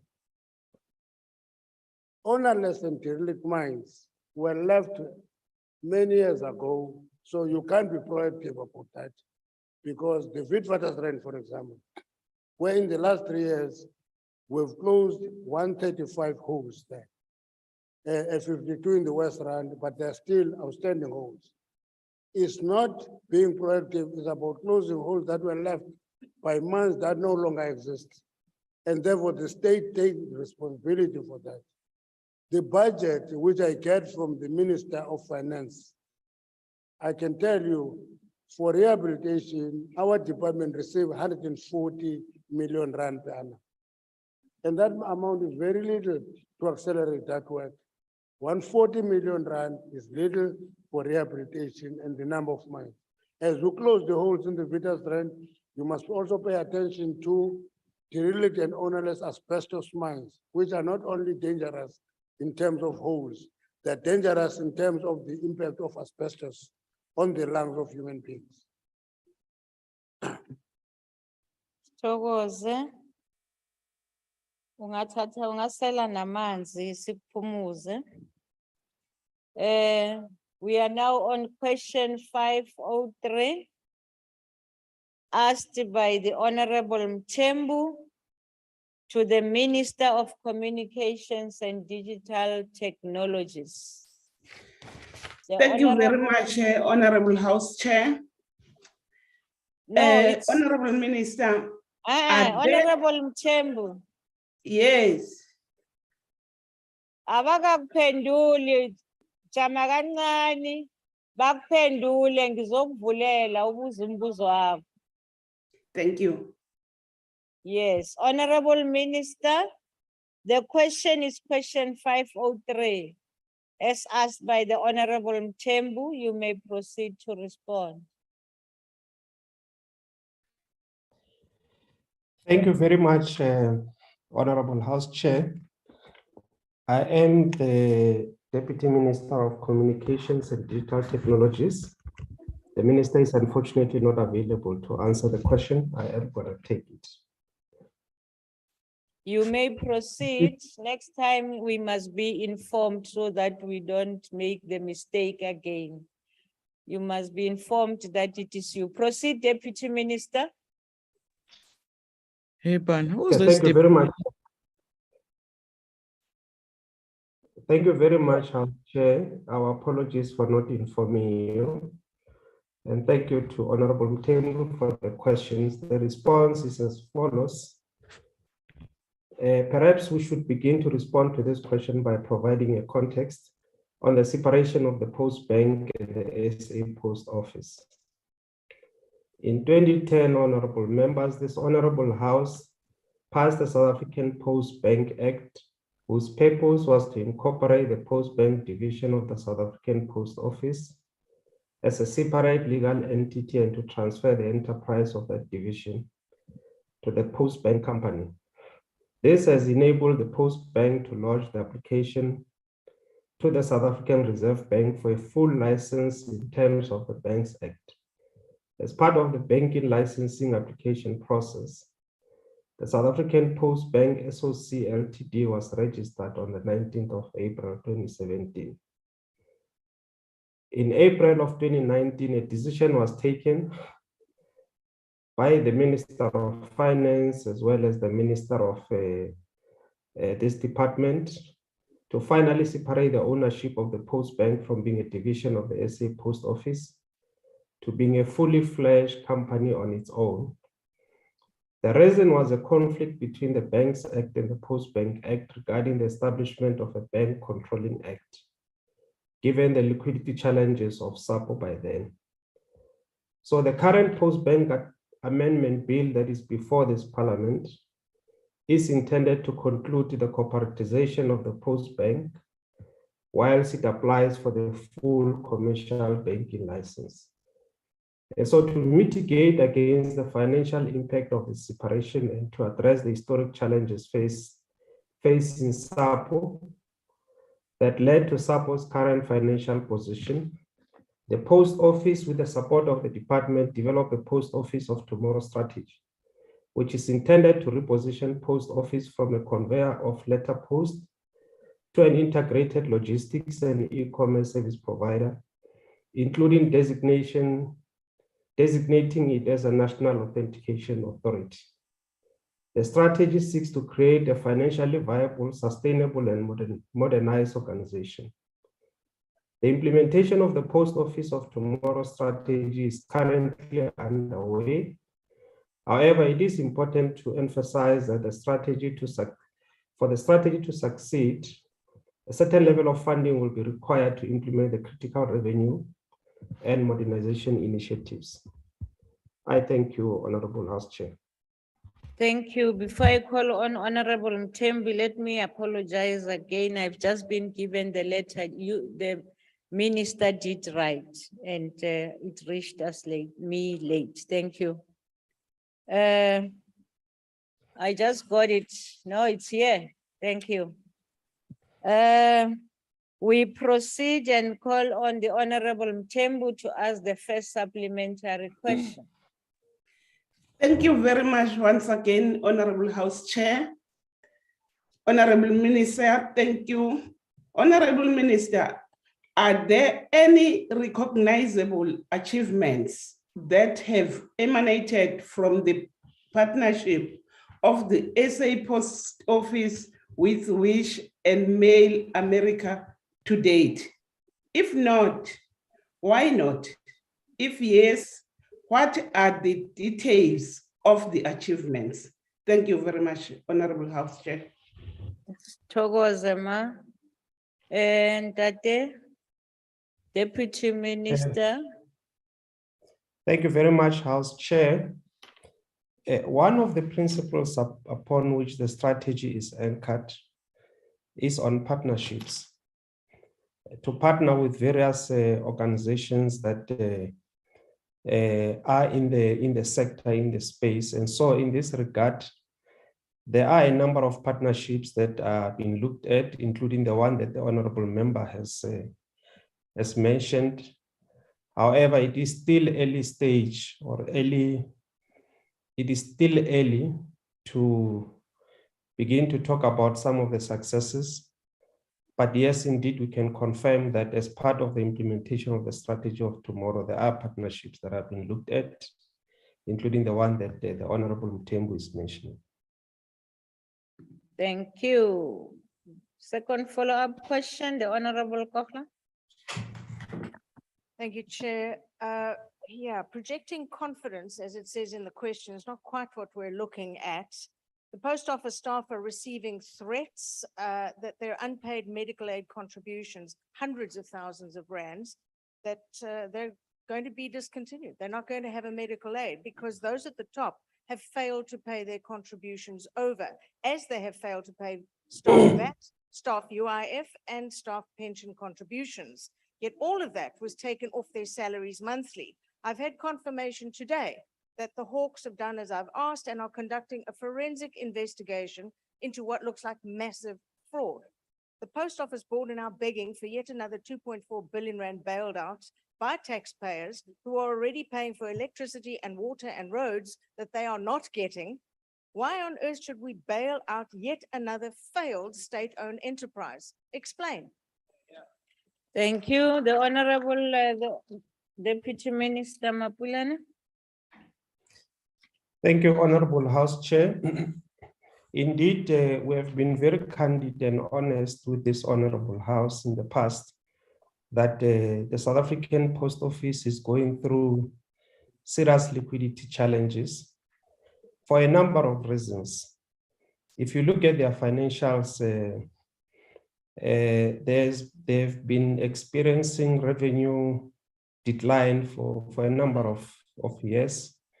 Actually, if you look at the financial statement from 2015, 2016. So indeed, the post office has been experiencing challenges on liquidity, and that's why the new strategy, the Post Office of Tomorrow, has been developed.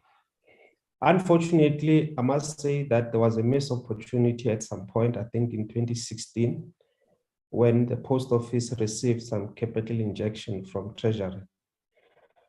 When it was supposed to implement the strategy, it used the allocation for operational expenses and to deal with some of the debts. And now we have been very insisting, we have been very firm to say the request that we are making to Treasury, and I must confirm that we are engaging with National Treasury, that if we do receive the capital injection, it will be used for the purposes of the implementation of the strategy, identify the revenue measures that have been identified in the strategy to finance, and not to be used to fund the normal operational expenses. So that admission has been made in the past, honorable members, that indeed the post office is experiencing these liquidity challenges. There are rising debt that has been experienced by the entity. So that is something that we are not going to deny, but we have made a commitment to turn the post office. Thank you very much. Your time is up. Thank you. Thank you. Mr. Pambo, the opportunity is yours. I'll take it on behalf of Honorable Pambo. Chairperson, thank you very much. Deputy Minister, the Post Office, as well as the Post Bank, have been crucial in providing reliable means of communication and transactions for marginalized communities. The collapse of the Post Office has had serious negative impacts on the ability of many people in remote communities to use postal services.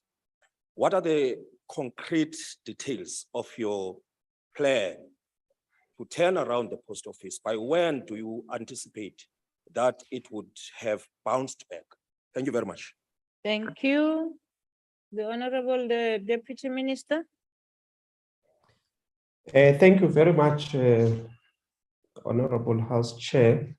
The details of the Post Office of Tomorrow has been shared with the honorable members who served in the Portfolio Committee on Communications and Digital Technologies in the past. And we are happy to share the details of that with the honorable member. We anticipate that it will take time for the post office to turn the corner. It is not going to happen. In fact, we are looking at a horizon of about 3 years, as the minister has briefed this honorable house in the past, for the post office to turn the corner. We believe that it is important that we should rescue this important entity given the historic role that it has always been playing, particularly in the far rural areas, because the post office has got a vast network of post offices throughout the country, and as part of its obligation to provide universal service obligations, it has been providing this service, even though the provision of service was not, was at some point not, they were not able to collect, but the post office has been consistent in providing that service. If we do receive the necessary resources, we implement the strategy, we can assure the honorable member that the post office will continue to provide the service that it has always provided, particularly for the marginalized communities. Thank you. Thank you. Last follow-up on this question will be asked by the Honorable Ms. Majosi. Thank you, Honorable Chairperson. Honorable DM, I have received complaints that post offices are being closed down in Verulam and other areas, and they're being used for pension payments and also other things. And they serve a large catchment area. What are the basis of closures of these offices, and will they reconsider now? Thanks. Thank you. Honorable Deputy Minister. Thank you, Honorable House Chair. I don't have the specifics regarding the area that the honorable member is mentioning of Verulam, but I can commit to follow up on that. What is the circumstances surrounding the closing of that post office, and will revert back to the member. But what I can say is that as part of these liquidity challenges that the post office is experiencing, there has been a decision to rationalize some of the postal networks that exist. For instance, in an area where there are a number of post offices that could be rationalized, the post office, as part of cost-saving measures, has been closing some of the post office, because if there is a possibility that the same service could be provided by the post office that is nearby, some of those post offices have been closed for the reasons that I've mentioned. But I will go back and get the details of this specific one in Verulam and provide a detailed response to the member. Thank you. Thank you. Honorable members, we proceed to now question 501. Asked to the Minister of Employment and Labor by the Honorable Mdabe. The Honorable Minister. Thank you. Thank you very much, House Chair. UIF is embarking on the project called Follow the Money to verify all tax payments. And during phase 1 of the project, the fund has visited 1,600 companies. 14 billion was verified and confirmed that some 13 billion has reached the workers. 1 billion was recovered. UIF identified an amount of 231 million as possible fraudulent cases, also reported to the Hawks for investigation, and 134 million was recovered. Thank you, Chairperson. Thank you, Mr. Mdabe. Thank you very much, Honorable Chairperson. Honorable Minister, thank you for the response. Could you state in brief, as the time can allow you, the terms of reference, follow up the money project and its envisaged end date. Thank you. Thank you. The Honorable Deputy Minister, Honorable Minister. Thank you, House Chair. Maybe allow me to give you some of them. It might not be a comprehensive one. The intention is to verify as to whether the information that was provided to the UIF by the employers for employees when applying for the COVID-19 TERS is legitimate.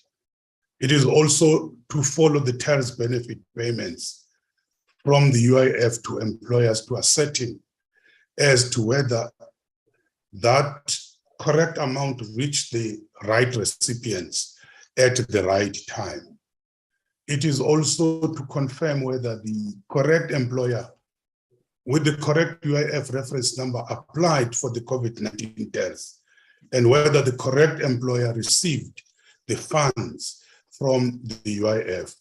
And honorable member, you will also know that in order to make the distribution of COVID-19 TERS move quicker, UIF also made use of the bargaining council.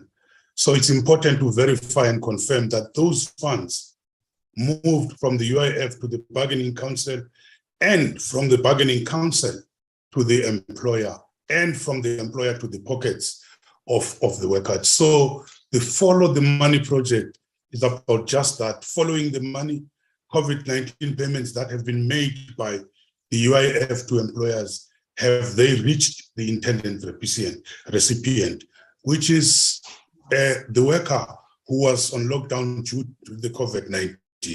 Thank you, House Chair. Thank you, Minister Ngesi. Honorable Kado. Thank you, Chairperson. The original question, Minister, actually refers to unscrupulous and corrupt employers in your department. And we know from the Special Investigating Unit that scores of corrupt government employees illegally claimed the COVID-19 TERS grant.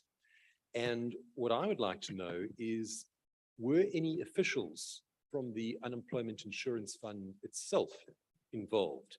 We know that in the wake of the SIU investigation, the Unemployment Insurance Fund Commissioner and 6 other senior officials were placed on suspension. What were the charges brought against them, and what was the outcome of their disciplinary hearings? Thank you. Thank you. The Honorable the Minister. Those cases which you're talking about, we are still working closely with the SIU and with the Hawks and other law enforcement agencies in dealing with these suspected cases of fraud and corruption which are connected to the COVID-19 TERS. For instance, I know that by Q3 of 2020, just in one of the provinces in KZN, 8 people were arrested. Amongst others, there was a staff member. There are several cases which are before the courts as we speak, but at this stage, I would not have the actual numbers, but there are people who are already before the courts. Thank you. Honorable Mkonto. Thanks, Chair. Minister, does the list of employers that defrauded the department through TERS has farming companies in it? If not, was there any investigation of farming companies? Can you please give details? The reason, Chair, the EFF is asking this is because the Office of the Minister, through a member statement in 2021, was given details of suspected farming companies that has been defrauding employers their TERS benefits and led to some being unfairly dismissed from their employment. Thank you. Thank you, Honorable Minister. At this stage, we cannot be able to come up with the details of each and every company. It's only once we have done that, that information will be consolidated.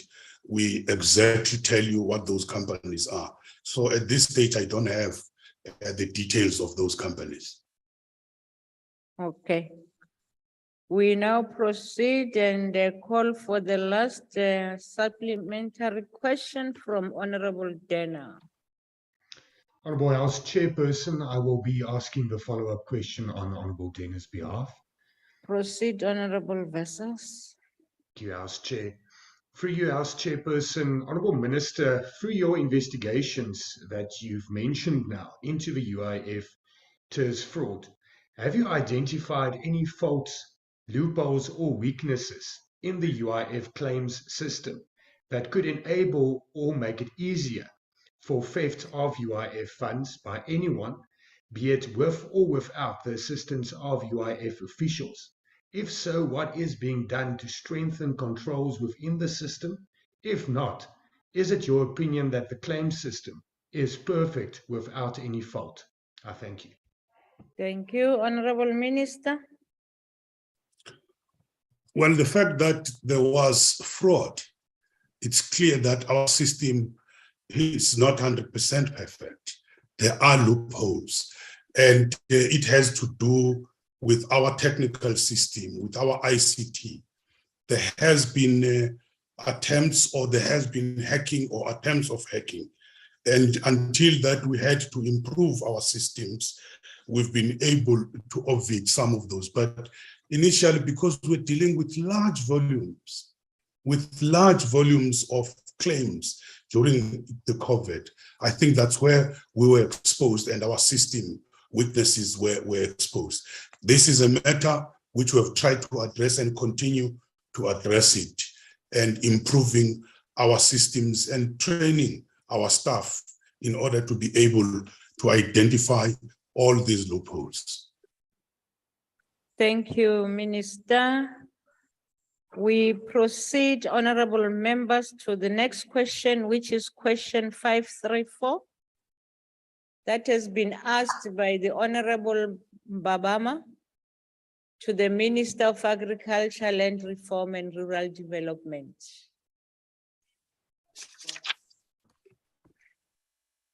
The Honorable, the Minister. Thank you very much, Chair, Honorable Chair. Deputy Minister Kappa will respond. Oh, my apologies, I'm aware. Thank you, proceed. Thank you very much. Honorable Chair, and good afternoon, honorable members. The Minister of Agriculture, Land Reform and Rural Development has actually received the judgment, and the judgment directs, the court directs the Ingonyama Trust to actually refund those people whom they were having a contract, a lease that they were paying to the Ingonyama Trust. Now the department, having received this direction, which is directed directly to the Ingonyama Trust, as well as giving the right that funds be returned back to the complainants. But there is no direction to the minister with regards to what should be done.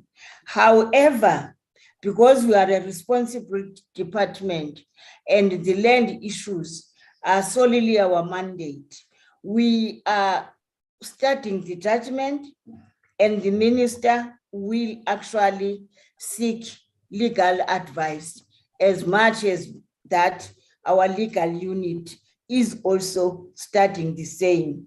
We are not very sure, honorable member, whether the Ingonyama Trust will appeal the judgment, and therefore we are actually giving a space to the processes to unfold when we exactly know the response of the Ingonyama Trust and the reaction of the complainants. Thank you very much. Thank you. I'm informed that Honorable Masipa will take charge of the first supplementary question. Honorable Masipa. Thank you, Honorable House Chair. Deputy Minister, 80 million vulnerable South Africans living in former homelands are being systematically dispossessed of their precariously held property rights.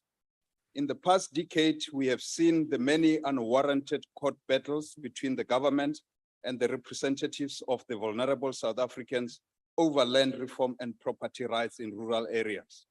Seeing that the court found that the minister and her department failed to respect, protect, promote, and fulfill the existing property rights and security of tenure of trust-held land tenants as required by the Constitution, does the ministry not feel a moral obligation to ensure that there is a clear timeline of ensuring the illegal rentals are refunded by the Ingonyama Trust? Thank you. Thank you. The Honorable, the Deputy Minister. Thank you very much, Honorable Chair. Honorable Member, we are not going to be easily able to actually solve all the problems that are facing our rural communities or trust land or even farms, because this was actually a legal process when such atrocities were actually done against our people. The issue of the topic now, that of Ingonyama Trust, that of the conflict between those who live in that trust land, that through legislation in the apartheid system was legally approved as a strategy that they wanted to use for that particular province. In other provinces, there is also various ways where the land was actually governed. It is that reason, Honorable Member, that part of the process of land reform, we have gone out of our way. We have a task team which is interministerial, whereby there has been a consultation actually dedicated to the traditional land or trust land or customary land. In that regard, consultation was done with communities, traditional leaders and their kings. And at the end of the day, we had to go into a summit and the resolution were made in the summit and we are processing that. And Ingonyama Trust, directly or indirectly, is part of that latter process. And that's why we are saying, can we, Honorable Member, separate the process helping the members? Thank you. The time is up. IFP, asikavuleli ukuthi nizodiscussa ngequestion le as a belief. No, mara rasani ninodwa ningasidisturb. Siyobiza manje inkosi uMandela. Thank you, House Chair. The interministerial team has been working on Ingonyama Trust through the trustee and the trust board to find a lasting solution on the matters affecting the trust and the trust board, including the current litigation processes. Can the Deputy Minister provide an update on the work that government, through the said task team, is doing to ensure that Ingonyama Trust achieves the purpose for which it was established? And can it also give further detail on the ongoing work the department is doing to ensure that it addresses matters raised in the court order, not only as it relates to lease payments? Thank you. Thank you. The Honorable Deputy Minister. Thank you, Honorable Chair. And thank you for the question, Honorable Member. the first part of the process was that it became clear, as we have alluded, that this matter cannot be solved by one department. It is therefore being chaired by the Deputy President of this country. And secondly, it includes the three departments and becomes therefore interministerial. Let me also agree that in all that we are a lead department because land is squarely in our own mandate. What has happened, there has been consultation to find out how the whole process of the trust land and rural community land and customary land must be actually improved, the facilitation of making it workable and also making it relevant to the common laws so that they can be able to benefit through involvement of investment on collaterals, all that. However, the summit had resolutions, but the resolutions were to be tabled back in a formal sitting so that they are looked into and they are sent to the participants. Now we've got these resolutions and the minister is going to present them as soon as the cabinet avails the space for her to do so. The separate issue, as you say, Honorable Member, is the litigation, and the litigation actually, unfortunately, is silent about the role that the department must play now. However, and it is under normal circumstances that this particular trust has been engaging and trying to account or being made to account by the portfolio committee of the department. Thank you very the much. Minister actually engaging. Thank you. Matthias. Monyetla kwa haure. Honorable Madoko will be taking the question, Chair. Okay, proceed. Deputy Minister, the problems with the Ingonyama Trust are mainly because of poor administration and arbitrary decisions taken by a Jerome Ngwenya, the erstwhile judge who is the chairperson of the board. Now that the king, who is the sole trustee of the Ingonyama Trust board, is on the throne, what engagement have you had with him to resolve the administrative challenges and the leadership problems at the board, with the ultimate aim of removing Ngwenya and replacing him with someone who is not going to bring problems to the board and the royal house? Thank you. Thank you, Honorable Deputy Minister. Thank you, Honorable Member. Fortunately, we reside in these areas. You will remember, Honorable Member, that the kingship or kingdom has been in mourning. And after that, they were processing issues that make us to have an opportunity to engage. However, even during that period, the minister was in touch with the late king. And secondly, has actually had their own private meeting with the king. And the king was actually saying, I'm not ready now. I'm in the process of being me. And I will inform you to come and discuss this matter with me. But the processes that are legal, issues of accountability, is such that whether Mr. Ngwenya is available, is still in charge, or whether he will have to leave is a matter that I really appeal, Honorable Chair, that we don't dwell with it now, because I don't want to jeopardize this engagement between the minister and the king, so that we take it forward as guided, and him having been well orientated on the matters of his own people as well as the trust.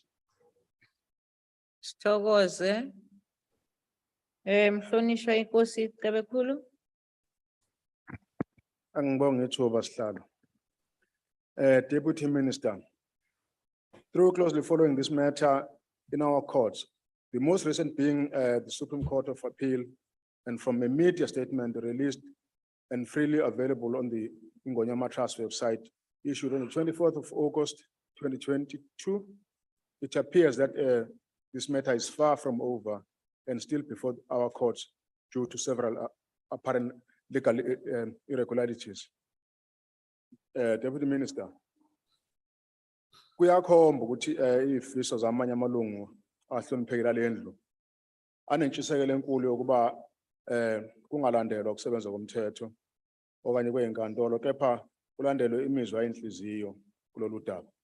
Umkhankaso omkhulu ukuba kuqedwe lokho okuyifagugu lesizwe okungubunikazi bomhlaba ohlanganyelwe. Sasethemba ukuthi kuphela kombuso wobandlululo nombuso wencindezelo kwedlule kepha sibona umkhankaso wabasentshonalanga. Ngiyaxolisa inkosi isikhathi sakho Akukho ukuya siphelile. phambili. Osborne Melmoth usenendawo lapha endlini.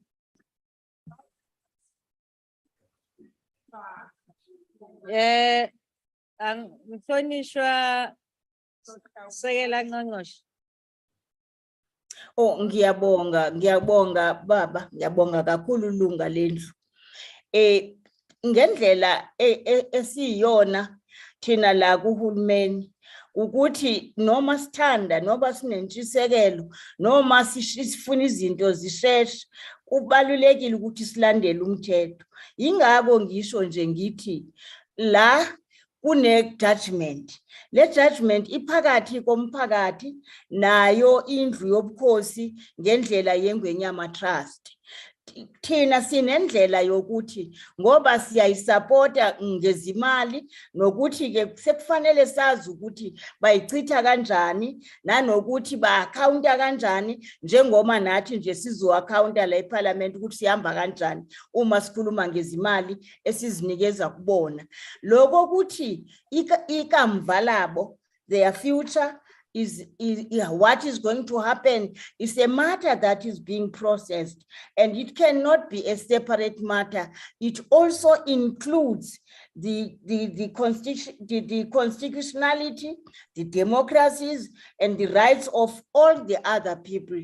But that process is actually being attended to the right way. But the two separate issues must remain separate so that the people may appeal or Ingwenyama Trust may appeal, but we will still await because that was a separate matter from the administrative matters or political matter of the department. And I Siyathokoza Mhlonishwa. We proceed to the next question, which is question 541. Asked to the Minister of Mineral Resources and Energy by Honorable Langa. Honorable Langa, the first thing that we must always appreciate is that it is a criminal activity to be in illegal mining. Once you start there, you are not going to ask the question of a value chain. I know the value chain of mining, right from geology to engineering to metallurgy and to, you see, they swallowed the whistle. Honorable Paulson. They swallowed the whistle a long time ago, please. Now, so if you say we must conduct a value chain of illegal mining, it's like saying we must conduct a value chain of the sale of drugs. You can't conduct a value chain of a criminal activity. You arrest, you prosecute, you arrest, you prosecute and convict criminals. That's how you deal with it. So the department has not conducted any value analysis of illegal mining because there is nothing like illegal mining industry. It's an illegal mining, full stop. Illegal mining is a crime, and this country has a number of structures in the security cluster whose mandate includes prevention and combating of crime. So that what you say is a analysis of the value chain belongs to that analysis. The value chain analysis of illegal mining is the responsibility of Directorate of Priority Crimes Investigation Unit, which investigates the organized crime element in illicit mining. As per their mandate, the identification of people behind the zamazamas and the market where the illegal minerals are stored is belonging to the security cluster, not mining. And therefore the investigation are being conducted by police. Where we have information, we provide support, technical service. If we have identified a criminal activity, we give that support to the department in the security cluster. Thank you. Thank you. Honorable Langa. Thank you very much, Chairperson. However, I'm not happy with the minister's response. Anyway, Minister, the Zamazamas are providing a service to some mainstream industry big players who use these people to extract our minerals without having to pay tax.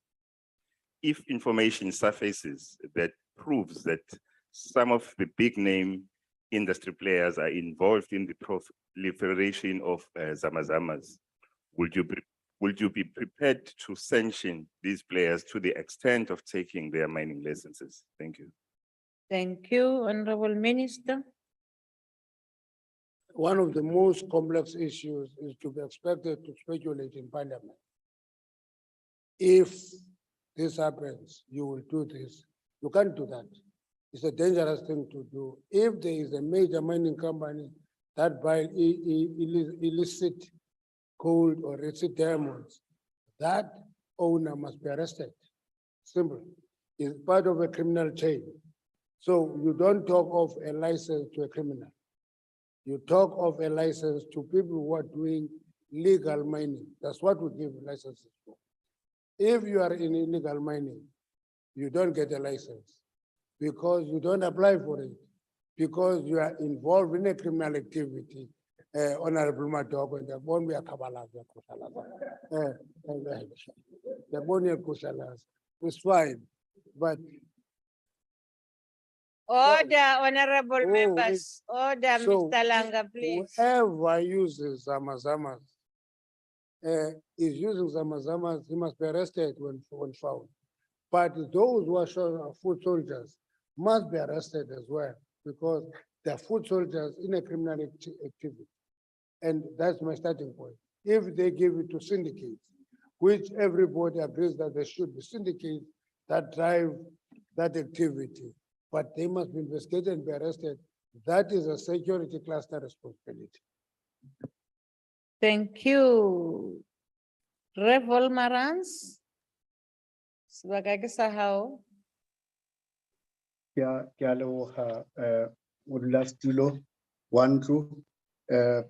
Honorable Minister, noting that companies and miners usually are involved in this illegal mining and trade, they rely on domestic and international networks, and therefore, does the department have any proposed detailed plan as part of its technical support to the Directorate for Priority Crimes Investigation, being the DPCI unit, for responsible supply chain management of South Africa's precious minerals?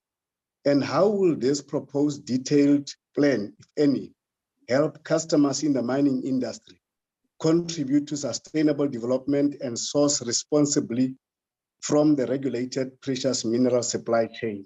Thanks, Honorable Minister. Thank you, Honorable Minister.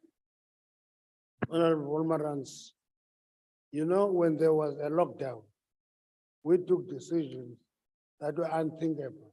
Open coal at level 5, open cast at level 4, open mining at level 3, and mining must produce at full. That's a decision about mining. So we can't have a plan, sit in a room, develop a plan for illegal mining. It's a criminal activity, it's not a mining activity. So you can't expect us to develop a plan for a criminal activity. Honorable Lorima. I'm sure the minister, when the minister's finished, I'm sure the minister will agree that illegal mining is one of the biggest threats to our mining economy. And it's necessary to get a grip on what losses it causes. So what's the minister's estimate of the value that is lost to our country every year in each of the gold, chrome, coal, and diamond sectors? Thank you, Honorable Minister. In 2019, the UN published a report that said South Africa had a leakage of 41 billion rand through illicit trading of minerals. The Mineral Council of South Africa is estimating it at about between 10 and 14 billion per annum. It's quite a huge amount that is a leakage in the economy. And therefore, that's why we say it is war on the economy, and therefore it should be treated as such. Thokoze. Babuhlengwa nguwe. Qhubeka.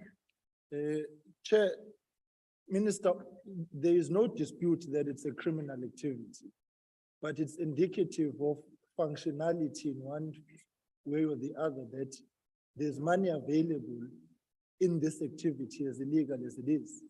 So to condemn it is okay, but what proactive steps are being taken to integrate through artisanal skills, giving access, so that the leakages you speak about can be sourced by the state's machine, and I'm sure the Minister of Finance would welcome more revenue, because it's happening.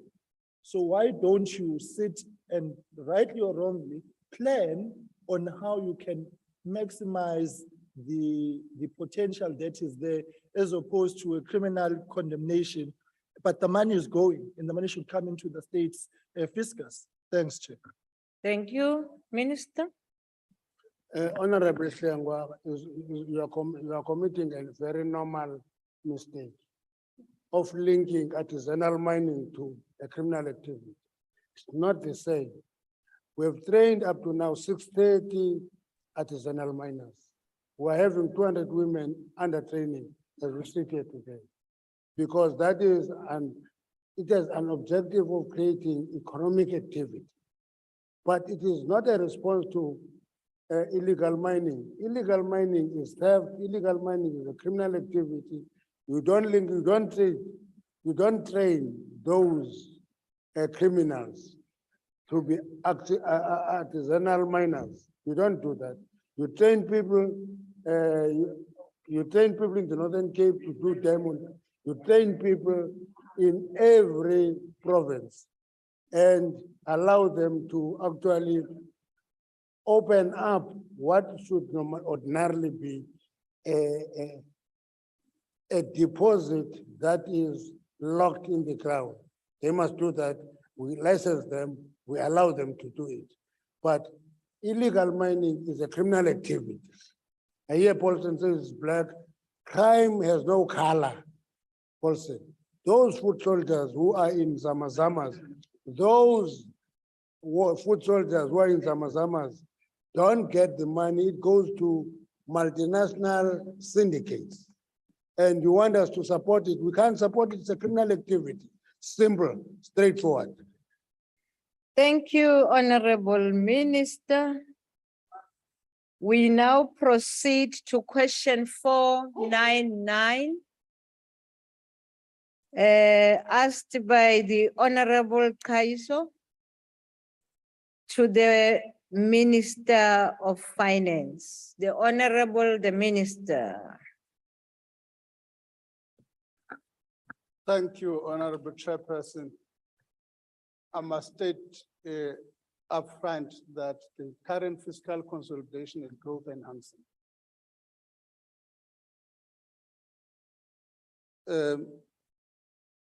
Honorable Kaiso,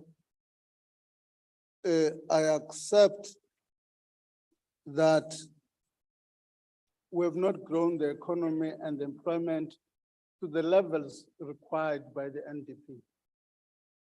That I'm the first to admit. But to ascribe that failure to both fiscal and monetary policy, I would argue respective submit is incorrect. Again, let me quote Ricardo Hausman, the renowned Harvard University. Says part of the problem with us, our diagnosis as South African, we think the problem is at a macro level, whereas the challenge we face in the South African economy is at a micro level, hence the necessity for structural reforms. So that's the first point I want to make this. That's why we are arguing for a major structural reforms. I've said fiscal policy is growth enhancing. Part of the challenge we've got to balance. If you look at the 2021 fiscal year, since then you will see a growth at the in debt level. It's not something unique to South Africa, it's understandable so. Because all economies in responding to the pandemic, COVID-19, had to spend a lot and therefore improve the debt levels. So understandable, so South Africa is not an exception.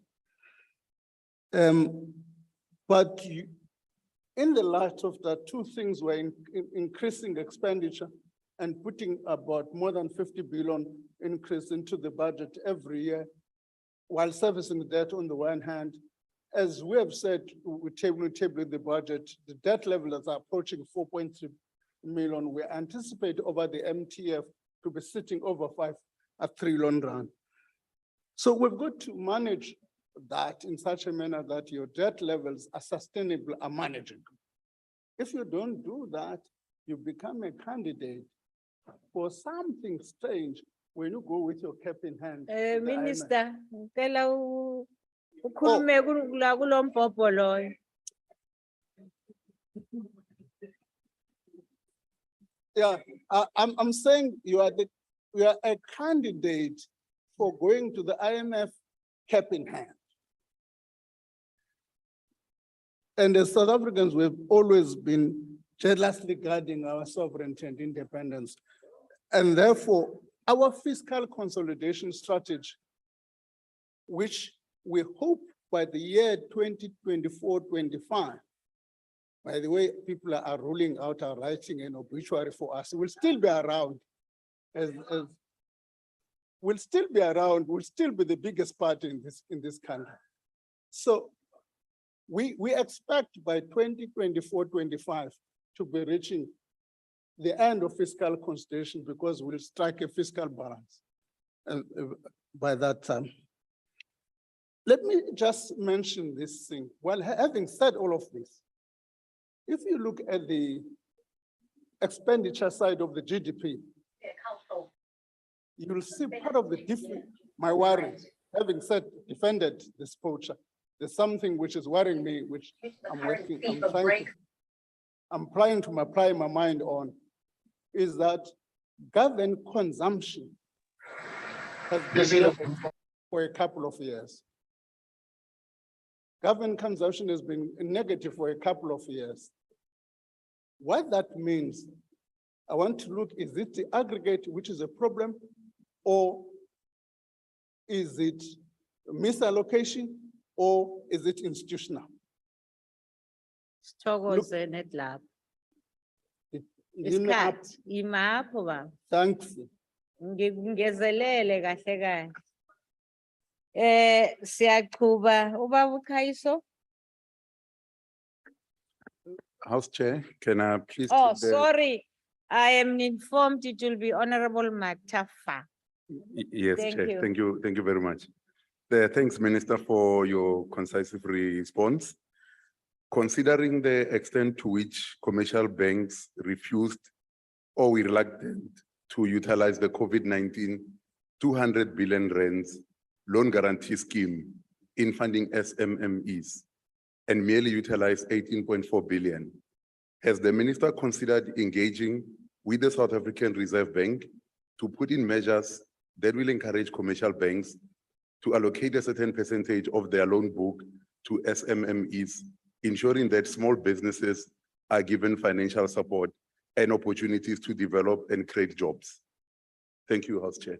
Thank you, Honorable Matafa. The Honorable the Minister. Two things. We're learning out of that experience. We're learning out of that experience. We have created, as a response out of that experience, a new funding mechanism. Also has got some challenges. What is called the bounce back scheme, whose funding mechanism is extended beyond the banking sector, including DFIs and other lending institutions. Again, we are looking at that in that response. So that in itself, my own thinking is the following, and think aloud, is that part of the product we design, the question is, are we designing products which are responsive to the SMME market, or do we understand that market properly? That some of the lessons we need to be drawing, we need a better review and an understanding of the nature of the products we need to be providing to that market. But as a response to that one, we've created the bounce back scheme. Thanks. Thank you. Honorable Sarupen. I'll take the question. Thank you, Dr. George. You may proceed. Thank you. This question is clearly factional posturing between ANC members ahead of the December Congress. Is the minister prepared here to state clearly and unequivocally that he— Honorable Can I George. put my question?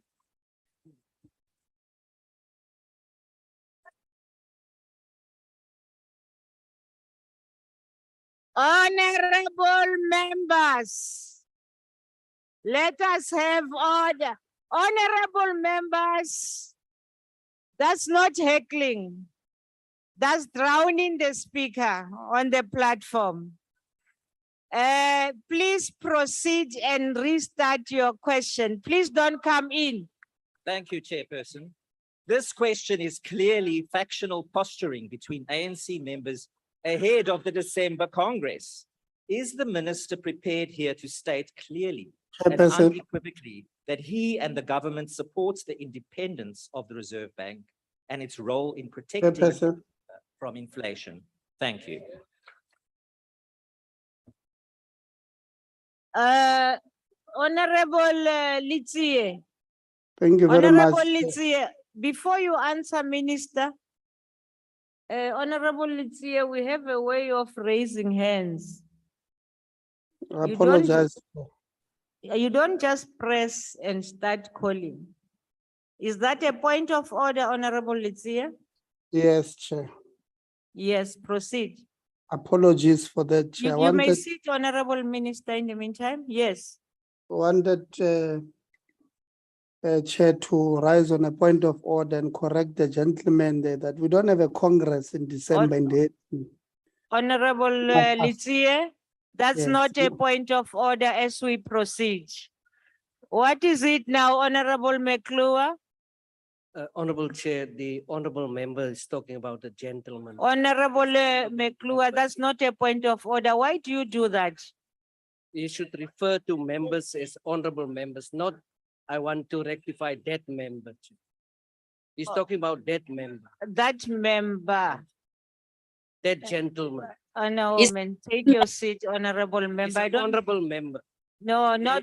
I have been calling people here, Mr. I Who, sit down. Mr. Who. Honorable You member. never said. Please take your seat. He's an honorable member. No, Honorable Dr. Dion George. Please take your seat, Honorable McClure. That's not a point of order. Abanuyile omadlovu o. Eish, hayi. Anifuna ukuqeda nina ninjalo. Honorable Minister, ungaphendula ba? The government support the South African Reserve Bank's independence, and its fundamental function of protecting the currency and price stability in the interest of balanced growth. We're not, it's not just price stability. It's price stability, that's what the Constitution says, in the interest of balanced growth. It can be the other way, and the people tend to end up with price stability. Forget that that is not an end in itself. The end is the balanced growth. Sithokoze. Umhlonishwa Shibambo. Thank you, Chair. We know that the difficulty with the current relationship between the Reserve Bank and Treasury is that they both answer to the financial sector and prioritize financial sector interest before all interest.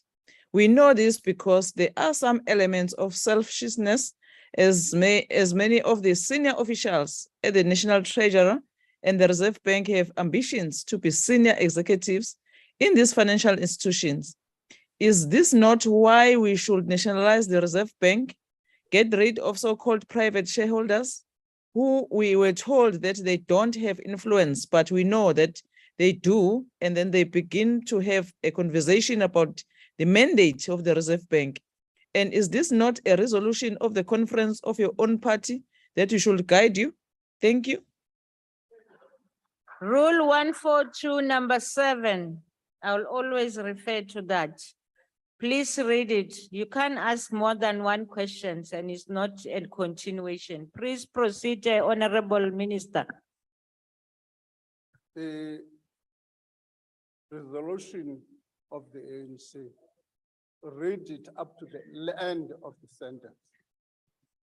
The end of that sentence says, in doing so, we should not be enriching speculators.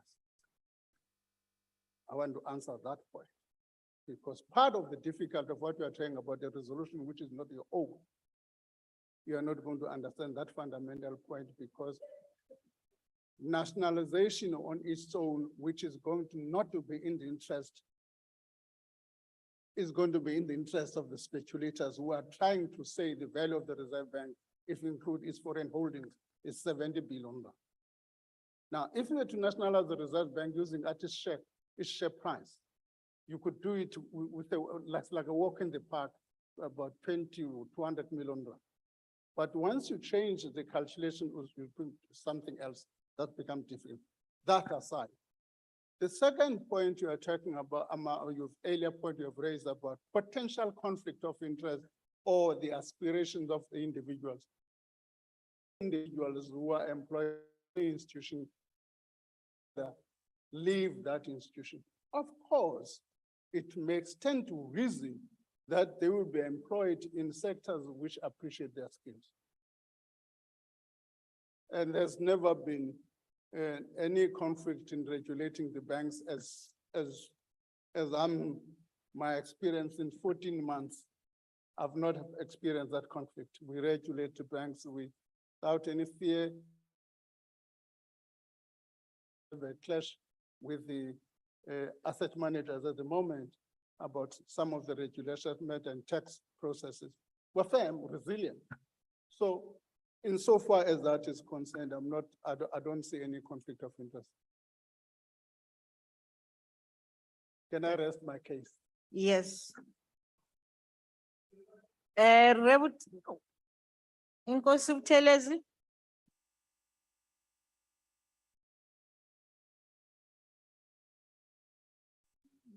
Ungajahi. Honorable Buthelezi. Awukho. Qhubeka Hlengo. Chair, in the question as it says that in light of the economy of the Republic that has not been producing the necessary jobs and opportunities to transform our society, lies the fundamental reality of policy certainty, creating a conducive and enabling environment for businesses to operate and create jobs. It follows, therefore, that you need certainty in your energy supply. Is National Treasury concerned about the state of affairs at ESCOM, and what interventions does it have or have in mind to assist the situation? Because as things stand now, the biggest risk to South Africa's growth, economic development and job creation is the incompetence that characterizes the management and leadership at ESCOM without any consequence management. So what is the National Treasury's position on the fact that right now we are on stage 5 and posing a risk to job creation and revenue generation? Thank you. Honorable Minister. Obviously, the position you would have over the consequences of load shedding and general ESCOM's performance is a general government's concern. I've said there's a crisis committee of which 3 of us in this room are members of, who meet urgently to make sure that we can address that issue because it's a matter of national importance. There's a limited role Treasury is dealing with. ESCOM's debt situation is also a complicating factor. And therefore, it's not only a complicating factor because it's a threat to the sovereign. One of the issues we'll be discussing and we'll be heavily on the 26th of October is how we're addressing that situation. Thank you. Re leboga go menagane nako ele e neng e beetswe dipotso e jelwe ke mollo dipotso tse sa fetolwang di tla printwa go answered seo se ra gore mosebetsi wa rona wa letsatsi o fetile o phethilwe. The House is adjourned. Thank you. Long live the